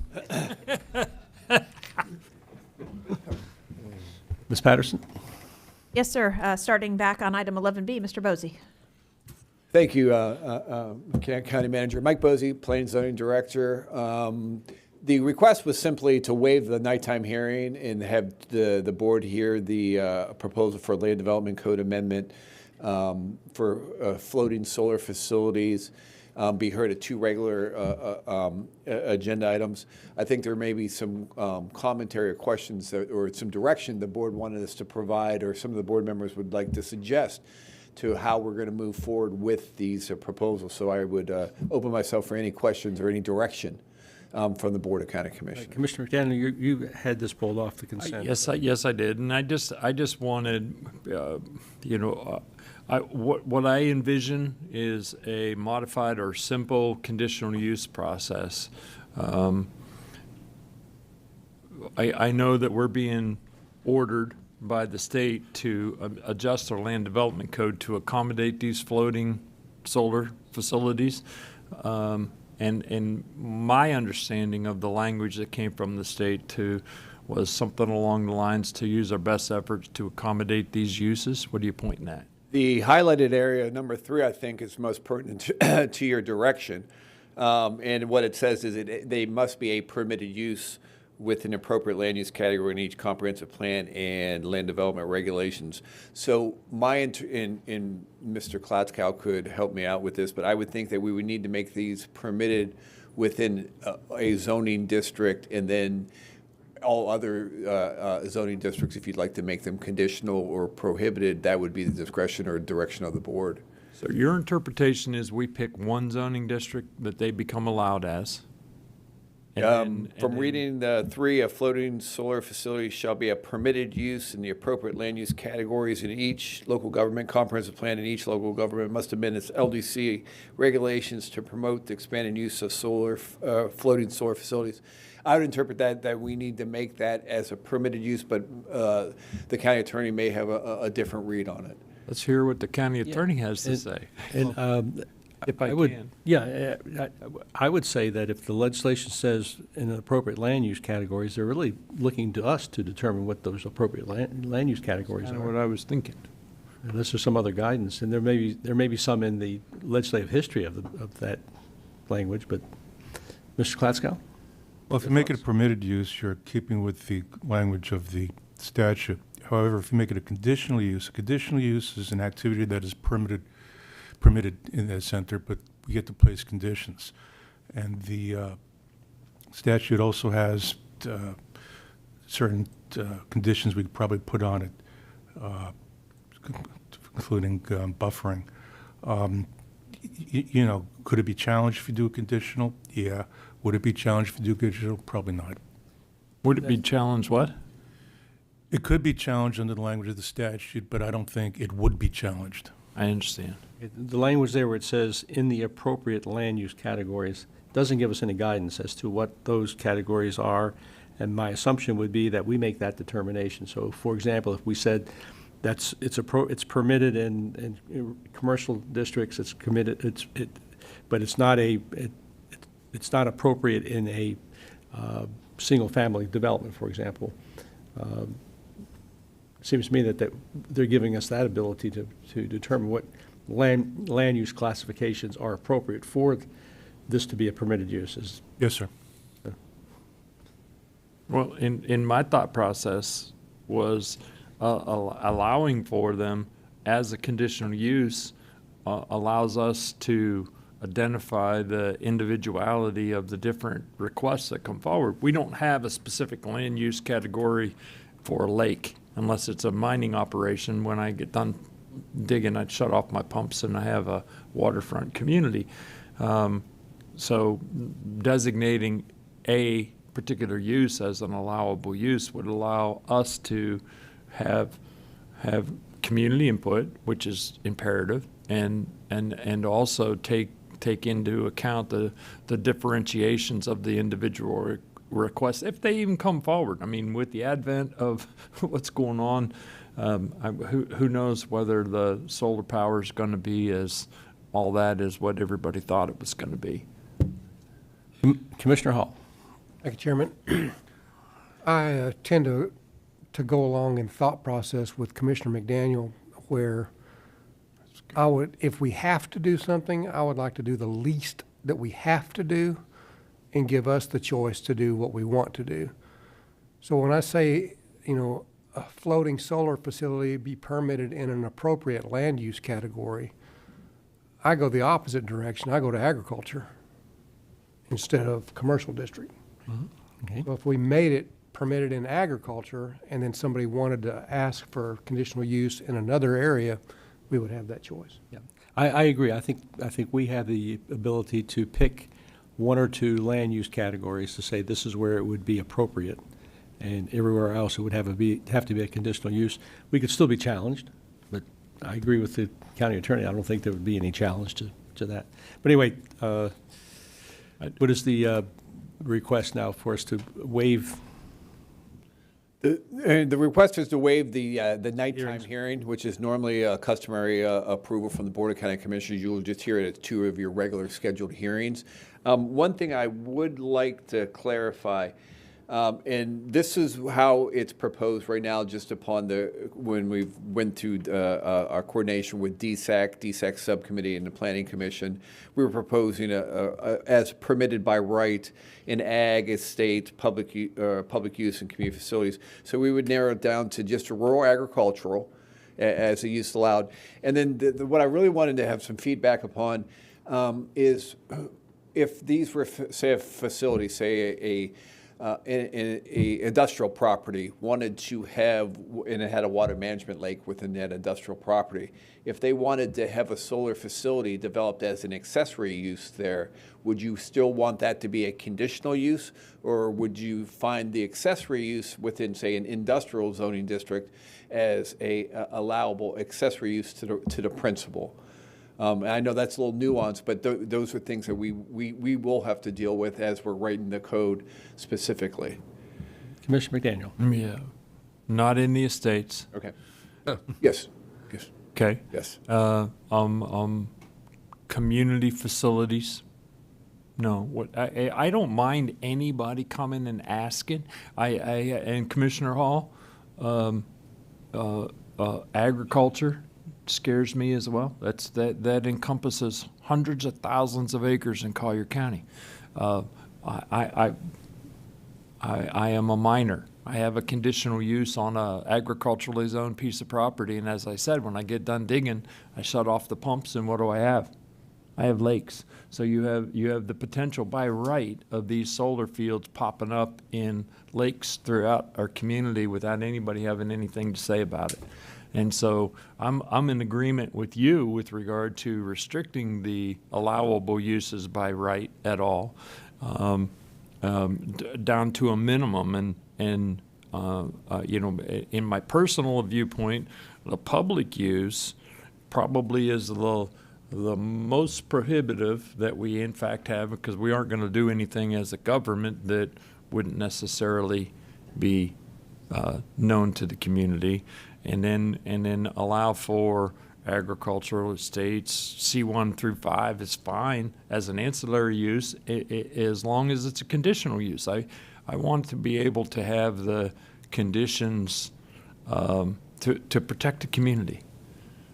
So I'm not in favor of agriculture at all. Of those defined uses, public use is the one that I can get to if we have to pick one, if that's the interpretation that we have to pick one to allow it, then that's the one that I would pick, because that to me is the government already. All right, we're the only request now is to waive the nighttime hearings, and you're looking for some guidance. I would agree with Commissioner McDaniel. I want to protect the neighborhoods as well, and I think and we'll have this debate when it comes back. Commissioner McDaniel is talking about public use areas for it to be permitted. I was talking in terms of some of the commercial districts where I think it would be appropriate. But I think we all agree, well, I can't say we all agree, but I think that that's going to be the issue. I think that having these in the estates would be a mistake, because with what's going on in the estates right now, this is just going to add to it, and we certainly don't want to do that. I don't know if you need any further clarification before we go forward with this. As a summary, what I've heard was to move forward as a permitted use within the public, and then all other requests, whether it be a principal use or an accessory use, would require a conditional use. We'll have a discussion as to whether or not, at the time, Did you make that as a motion? and we'll have a discussion as to whether or not perhaps commercial would be appropriate as well, or even the agricultural. But you understand that we want to limit where it's Absolutely. Staff has a permitted. complete understanding of what we're going to bring back to the Board of County Commissioners, and then whatever modifications that you make at the time is appropriate based upon that. Any registered speakers? No. Okay, then Move for approval. Second. We have a motion and second to approve waiving the nighttime hearings. All in favor signify by saying aye. Aye. Aye. All opposed, that passed unanimously. Commissioners, that brings us to item 15, Staff and Commission General Communications. Item 15A is public comments on general topics not heard on the current or future agenda by individuals not already heard during previous public comments in this meeting. We have none. Item 15B is staff project updates. We have none. That brings us to item 15C, Staff and Commission General Communications. I'm going to hold my comments. We do have Mr. Summers in the room as well until we move over to the commissioners to discuss the Jetport. But other than that, just to mention that we do have a full meeting on July 8th, a number of topics coming forward. I've discussed this with you in our one-on-ones. So as it stands now, we've got a number of interesting things we'll be discussing on July 8th. With that, County Attorney? Nothing, thank you. Commissioners? All right, so we're not going to hear from Mr. Summers? We figured we would take your comments, and I know some of you have questions specifically about the Jetport. So if we want to do, once you've had a chance to talk about it. Yeah, why don't we go ahead and hear Want to from go ahead Mr. and Summers go before we straight go to that? our closing Yep. comments. So just to get this started, we received notification from the state of Florida through FDEM over the weekend regarding a letter of interest regarding the Jetport.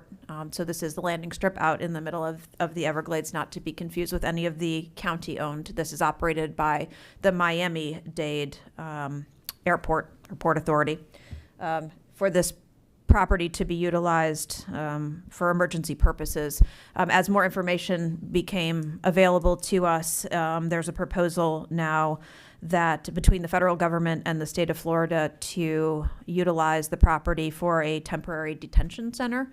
It's our understanding that there are already resources being mobilized and moved onto the site to be able to assemble trailers as well as heavy-duty tent facilities to house detainees at that property. There is a proposal for the property to be purchased by the state of Florida that was sent to, I have a copy of that letter, that was sent to Miami-Dade County as well as Collier County. With that, I'm going to turn this over to Mr. Summers, who has a long history with this property, but has been in communication with FDEM and others to bring you up to speed. Commissioners, good morning. For the record, Dan Summers, Director of Emergency Management. Let me preface this. I have about 8 quick talking points. They may or may not follow in a sequential order. But let me just start off to say this has been a very fluid set of circumstances, and I think you all can appreciate that based on the current climate. Just a couple of things to share with you. First of all, the Miami Jetport is referred to, its airport abbreviation is TNT. So you will hear that TNT Airport, Transitional and Training Airport designator used as a matter of shorthand. I was generally aware that the Florida Division of Emergency Management back in February did a site visit at that location. We were not included in that discussion, but they did do a site visit for some advanced contingency planning back in February. We all caught the news reports from the State Attorney General's office, I think about midweek of this proposed action. Other than that, other than the initial news report, at least at local emergency management, to my knowledge, was not notified. And I think local law enforcement, both with Collier County Sheriff's Office as well as Miami-Dade Sheriff, They were just recently brought into the fold. I did speak with State FDEM Director Kevin Guthrie, and let me make sure you understand how their approach is.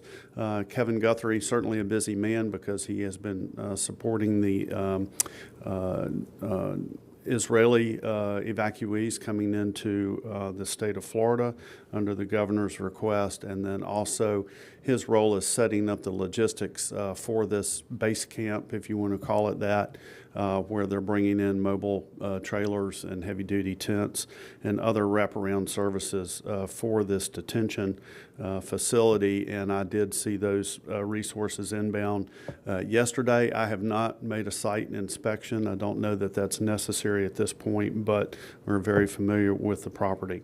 I understand from Kevin Guthrie that the direction is to have that site operational on or about July the 1st. And from there, let me clarify for your comfort a little bit about the jurisdictional authority. And I know about that jurisdictional authority because as I ran Ochopee Fire Department for many, many years, we had agreements down there for service. But the property itself, all 28,000 acres, I believe, is contained within Collier County. But by agreement, Miami-Dade Port Authority or Airport Authority is the owner-operator of that particular parcel.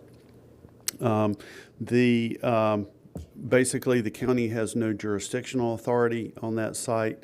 However, our engagement there has been things like plane crashes and accidents responding from Ochopee, et cetera.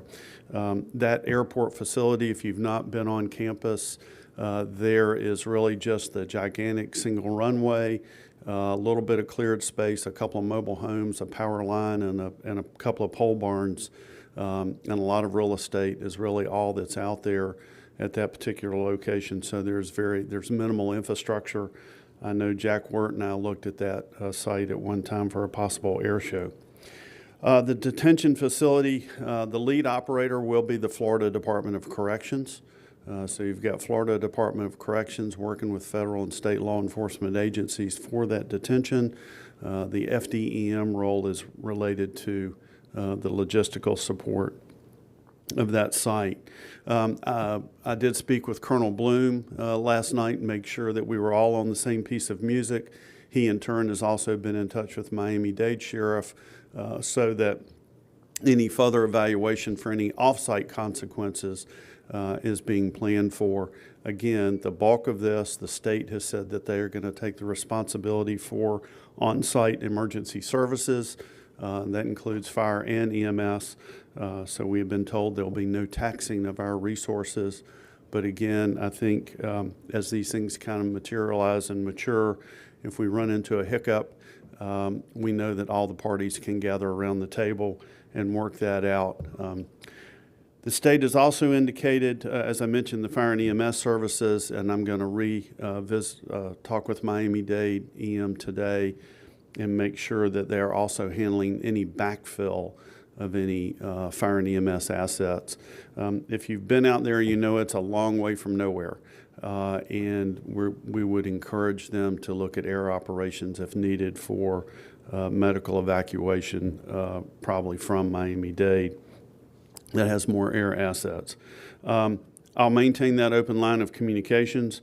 As I mentioned, I spoke with Director Guthrie, mentioned that I felt like we were taken a little off guard without some more advanced notification, but I do understand he's been extremely busy with several operations as well as ongoing FEMA recovery. But the line of communications is there. There are no unmet needs and there have been no taskings made to my office or to Collier County. As always, we'll maintain a full cooperation and support with our federal, state, and partners. We'll monitor any off-site concerns, and FDEM will be handling all the media inquiries. So yes, it's within our confines. Owner-operator is Miami-Dade, Jetport Authority, and lead operations is Florida Department of Corrections with the federal and state partners. I think they have also worked to improve some of their communication resources, wireless resources. Cellular coverage historically has been bad out there, but I believe that's been addressed. Other than that, I think the unified command approach is certainly in place. And again, we will support, and I will keep you updated if there are any other concerns. I have just a couple quick questions. Pardon me. You had indicated that the county has no jurisdiction out there at all. I just want to have confirmation from the county attorney that we have no involvement in any of this. Yes, sir. We went back and looked at, well, first of all, the agreements were kind of antique. That was done late 60s with a full transfer, and I believe it may have been a bill of sale or a deed to that. I originally thought it was lease.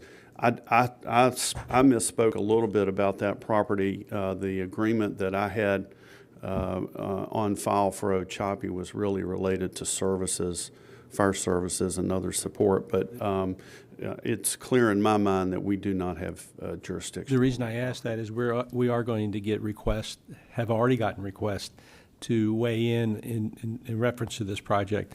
And I just want to make it clear from the public on the public record for the county attorney and with you that this board has, and this county has no jurisdiction to deal with this issue. This is a state, federal issue and a Dade County issue. Is that correct, Mr. Klaskow? I believe that's correct, but I will double check. Okay, because we will get those questions. And then secondly, you're familiar with the location out there. We've had many hurricanes since that site was designated as a training runway. What happens when we get a storm across there? Does that area just flood a lot, or is it just? Well, it is like it's in the middle of low. Everglades. The air, and frankly, Miami-Dade will close that airport frequently during severe weather because of the absence of resources on site. In terms of any contingency planning related to the detainees, that is a hot topic that I will cover with Miami-Dade. It is my opinion, and again, I love my colleagues, but this is their show, and the consequences of storm management will be theirs. The reason I ask that is, they're putting tents out there, temporary facilities. We're in the middle of the hurricane season. We're going to get some. Everyone knows that, and I don't know if this is all of a sudden going to become our problem. If there are thousands of people out there that have to come west because of a storm approaching from the east, does that become our problem? I'm going to address that. I don't want it to become our problem. Let me just put it that way, as diplomatic as I can. And also remember, too, not too far down the road, you've got the Chrome Federal Facility, too. So I suspect that if there is a shelter of refuge, those detainees would be moved to the Chrome location. Well, if you could kind of tie that down a little bit, because yes, sir, I will. That's Commissioner high priority. Thank you, Chairman. I like what you said, Dan, because I agree. I think when it comes to, you use the term unified command, and I know we all take great pride in what I call cohesive messaging. I don't know about the other commissioners, but I actually got 2 formal requests for interviews from the New York Times and one just about an hour ago from USA Today. I would just make the suggestion that, and it echoes what Commissioner Saunders was saying, that any of those requests we get, I plan to send them to Ms. Patterson, who will probably involve you and John Mullins. But I think, any of us making statements, I believe some of these requests might be coming to me, or maybe they're coming to all of us, but 2 formal requests came to me because they might think it's in my district, because I got a big chunk of the Everglades. But I think it'd be a big mistake for any of us to sort of separately answer, even if we're echoing what you're saying. I just think people are jumping on any type of reporters on any type of feedback. And like you said, this is a very fluid, evolving situation, and we aren't the main players. And I think these news outlets hearing it from county staff and people in your positions, rather than us trying to pontificate on top of a soapbox or something, is going to confuse messaging. Too many cooks in the kitchen. So that's what I plan to do with the 2 requests that I got. So I'm going to send those to you, Ms. Patterson. I'm going to CC.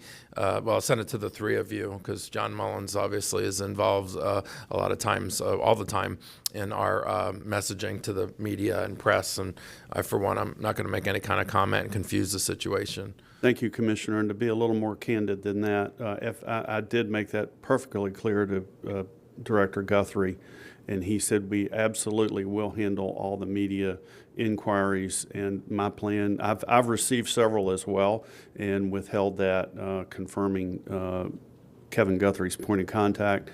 County manager and I will formalize that protocol. I do think it's important to let it is a state-led mission, and they have worked out a real estate deal with Miami-Dade.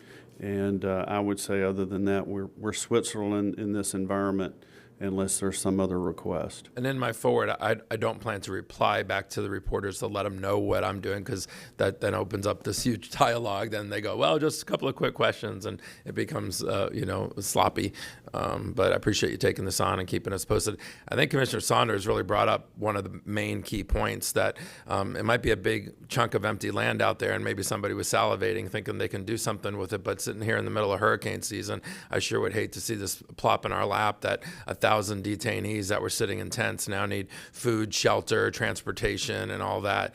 And it's also in the middle of an environmentally sensitive, environmentally impacted area. I realize they use it for touch and goes and whatnot, but that surrounding area. But I would expect, no question, Dan, you're the guy that's going to relay that to everyone. And I'm sure they've put some thought into that. But I don't, like you always say, I don't want them to think that we're a love boat when it comes to hurricanes, that we could be a lifeboat in time of emergency, but it could be a big ask if a hurricane, Ian or Irma or a Katrina came through here, and we had people out in the boondocks there in serious, jeopardy, due to the storm. And it does bother me, sir. You're spot on, because even in between, the taxiways are quite low and quite wet. Again, the contractors are going to have their hands full with anything temporary on a good day, especially in the rainy season. And then secondly, those escalating consequences if we're looking at a storm threat. We'll get on it directly with our partners. Thank you, sir. Commissioner McDaniel. Yeah, thank you, Mr. Chair. Keep me in the loop. This is in my district. They sent an LOI to Commissioner LaCastro last week. I just learned about that yesterday. You were the chair. That was the last record that they had, being the chairman of the board. And again, I'm not the beginning and the end, but just I had no visibility on this whatsoever. I actually it was requested by a reporter. I heard Congressman Byron Donalds on the radio. He wasn't aware of it. And really thought it was a pipe dream of somebody, and now we're all learning that this isn't a pipe dream. Now, with regard to our concern, and these are all valid concerns, but we all know, most of us have all experienced multiple hurricanes, and it depends on which way that dang thing's coming. If it's coming from the east, they're going to move to the west. If it's coming from the west, they're going to move to the east. But nobody even called and talked to me about the exposure for our community with regard to the utilization. And I know they don't have. I'm not looking for a permission. I'm just looking for some information with regard to that. No, I spoke to the owner of the Hendry County Prison, which is out at the end of Old Well Road, that has a wastewater water treatment facility that's zoned as a prison that Governor Scott shut down back in his day. Nobody even communicated with him about the utilization of that facility.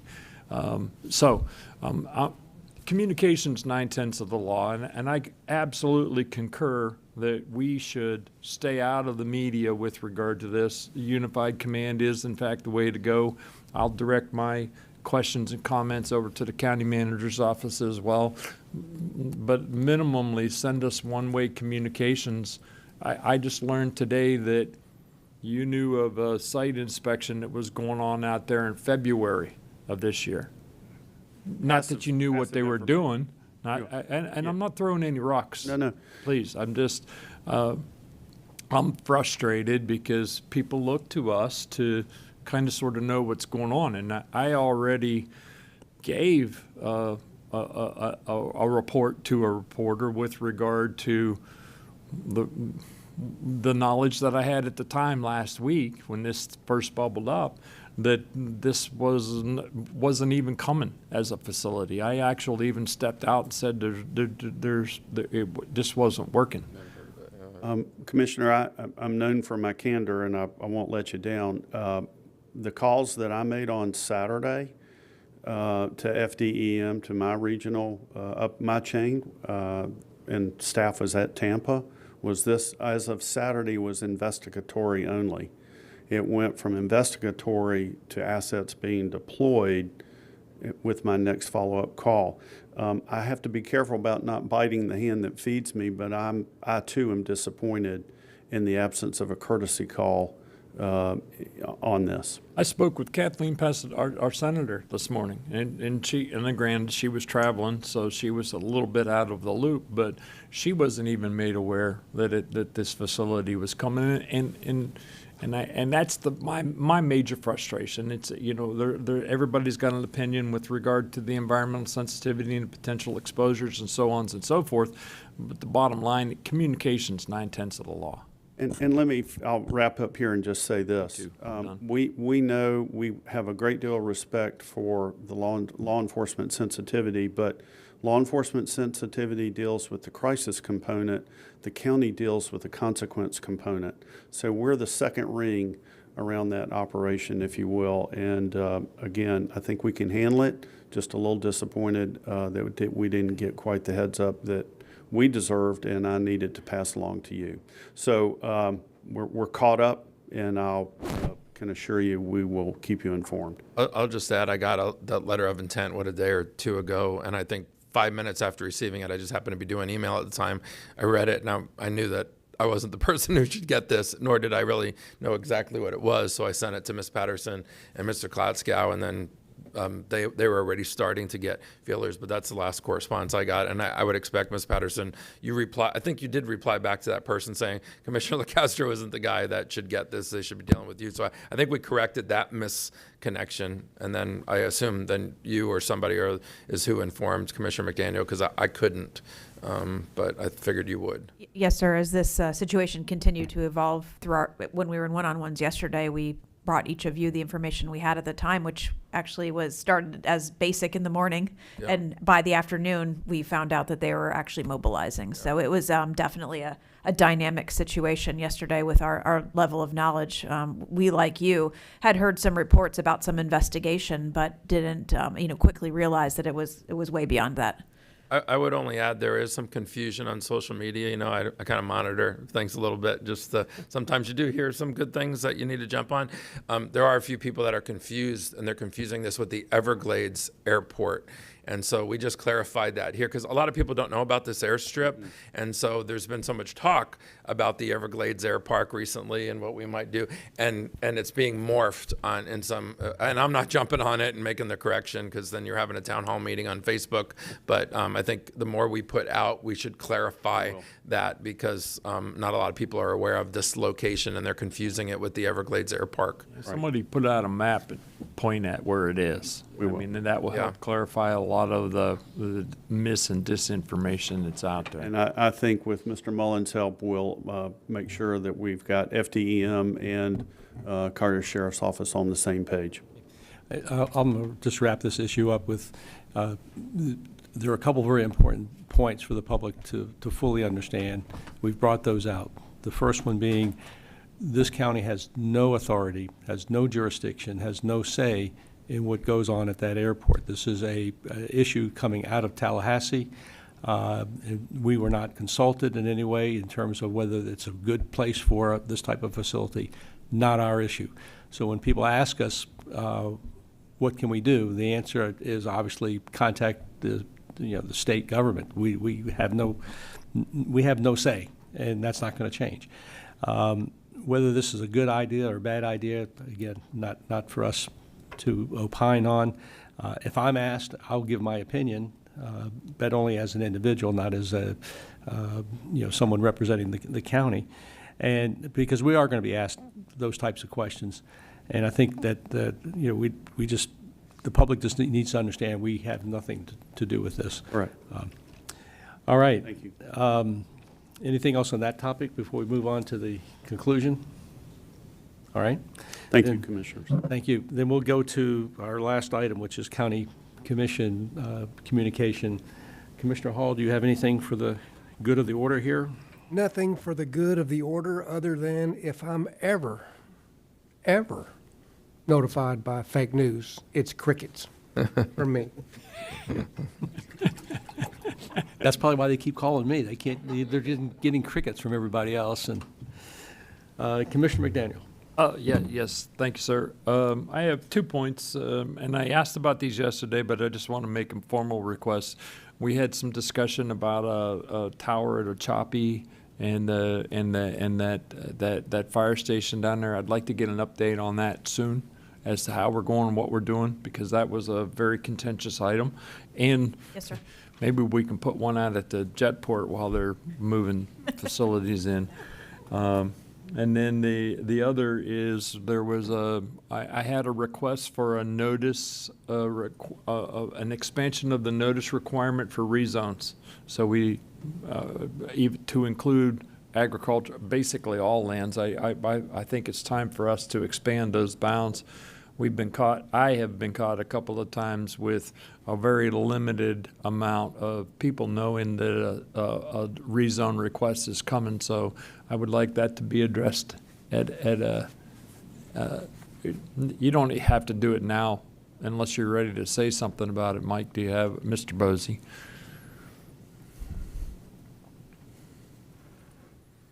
Mike Bosey, Planning and Zoning Director, and I know this isn't customary for staff to involve. The direction that we thought that we had heard from the board was to increase the agricultural notification from 1,000 feet to 1 mile. That doesn't, it's not changing anything within the zoning districts within the urbanized area. This was, we understood it as strictly related to the agricultural areas, or are you asking for even larger notification for zoning districts beyond the estates and ag to be 1 mile? And that can be, I want the ag done yesterday. Okay. And then I'm not opposed to having a discussion by our board with regard to this, to elevate this, because there again, we've all ran into rezone requests and use changes and along those lines, and people aren't well informed depending on, and it basically just boils down to how far our regulations are set up for a notice of a use, change of use. So minimally the including the agriculture will assist, and then we can have a talk. Maybe when we adopt that, we'll talk about the others. All right. Thank you, sir. Commissioner McDaniel, do you have anything else to add? No, sir. Commissioner LaCastro? Thank you, Chairman. I just wanted to say 2 quick things. I had added something on 16K10. It was a recommendation to reclassify Scott Spitzer to an at-large seat on the Infrastructure Surtax Citizen Oversight Committee, which I will tell you, I personally know Scott. Very impressive individual. He served in elected office up north previously, and I just wanted to go on the record and just say he's been a very involved citizen in my district, and I really appreciate his efforts and his ability to step forward and be part of anything to make the county better. He's been a great resource, and so we did a good thing today by elevating his at-large seat and putting him permanently on the Infrastructure Surtax Citizen Oversight Committee. Do you know Scott? Very well. Yeah, I'm great. All for the move. I don't know if he'll hear this or anybody will hear it, but it's worthy of mention. And then lastly, I just wanted to say I'd said it before. I was really impressed with what Paradise Coast Sports Complex did for Memorial Day. As a veteran, it was very meaningful that they understood what Memorial Day was. They had a packed house and a lot of efforts by Jamie French and his staff to once again make that facility spit shined showed. They've got an event game on July 4th. Lots of other activities, and I'm sure we'll get the word out to everyone, and hope to see a full crowd there to celebrate the 4th of July. But it'll be a special evening at the sports complex, and I hope our local citizens come out and rally for an event that celebrates our nation's birth. I'm glad that you mentioned the Paradise Coast. On July 8th at our next meeting, I am bringing back the issue of the 6th penny for providing some additional funds to finish off that park. So we'll have another presentation, but at that point I'm going to be asking the board to make a decision. So if you have any questions or issues about that, we got a couple weeks before it comes back. I'm sure there'll be some, so I wanted to give you some forewarning on that. Also, Ms. Patterson, it doesn't have to be July 8th, but perhaps our first meeting in August, if July 8th is getting to be crowded, I would like an update on the Everglades Airport, because we are still getting a lot of questions about that, and I know there's been a lot of work done on that. I know Ms. Trinity has done a lot of stuff on that, and we have a lot of good news. So Ms. Scott has been working very hard on that. So. Yes, sir. Depending on how all these items pan out on July 8th, we can plan for July 8th or August 12th for an update. There's no urgency in that, but I just want to get the word out to the public. Yes, sir. What's going on there. Anything else? If not, we are adjourned.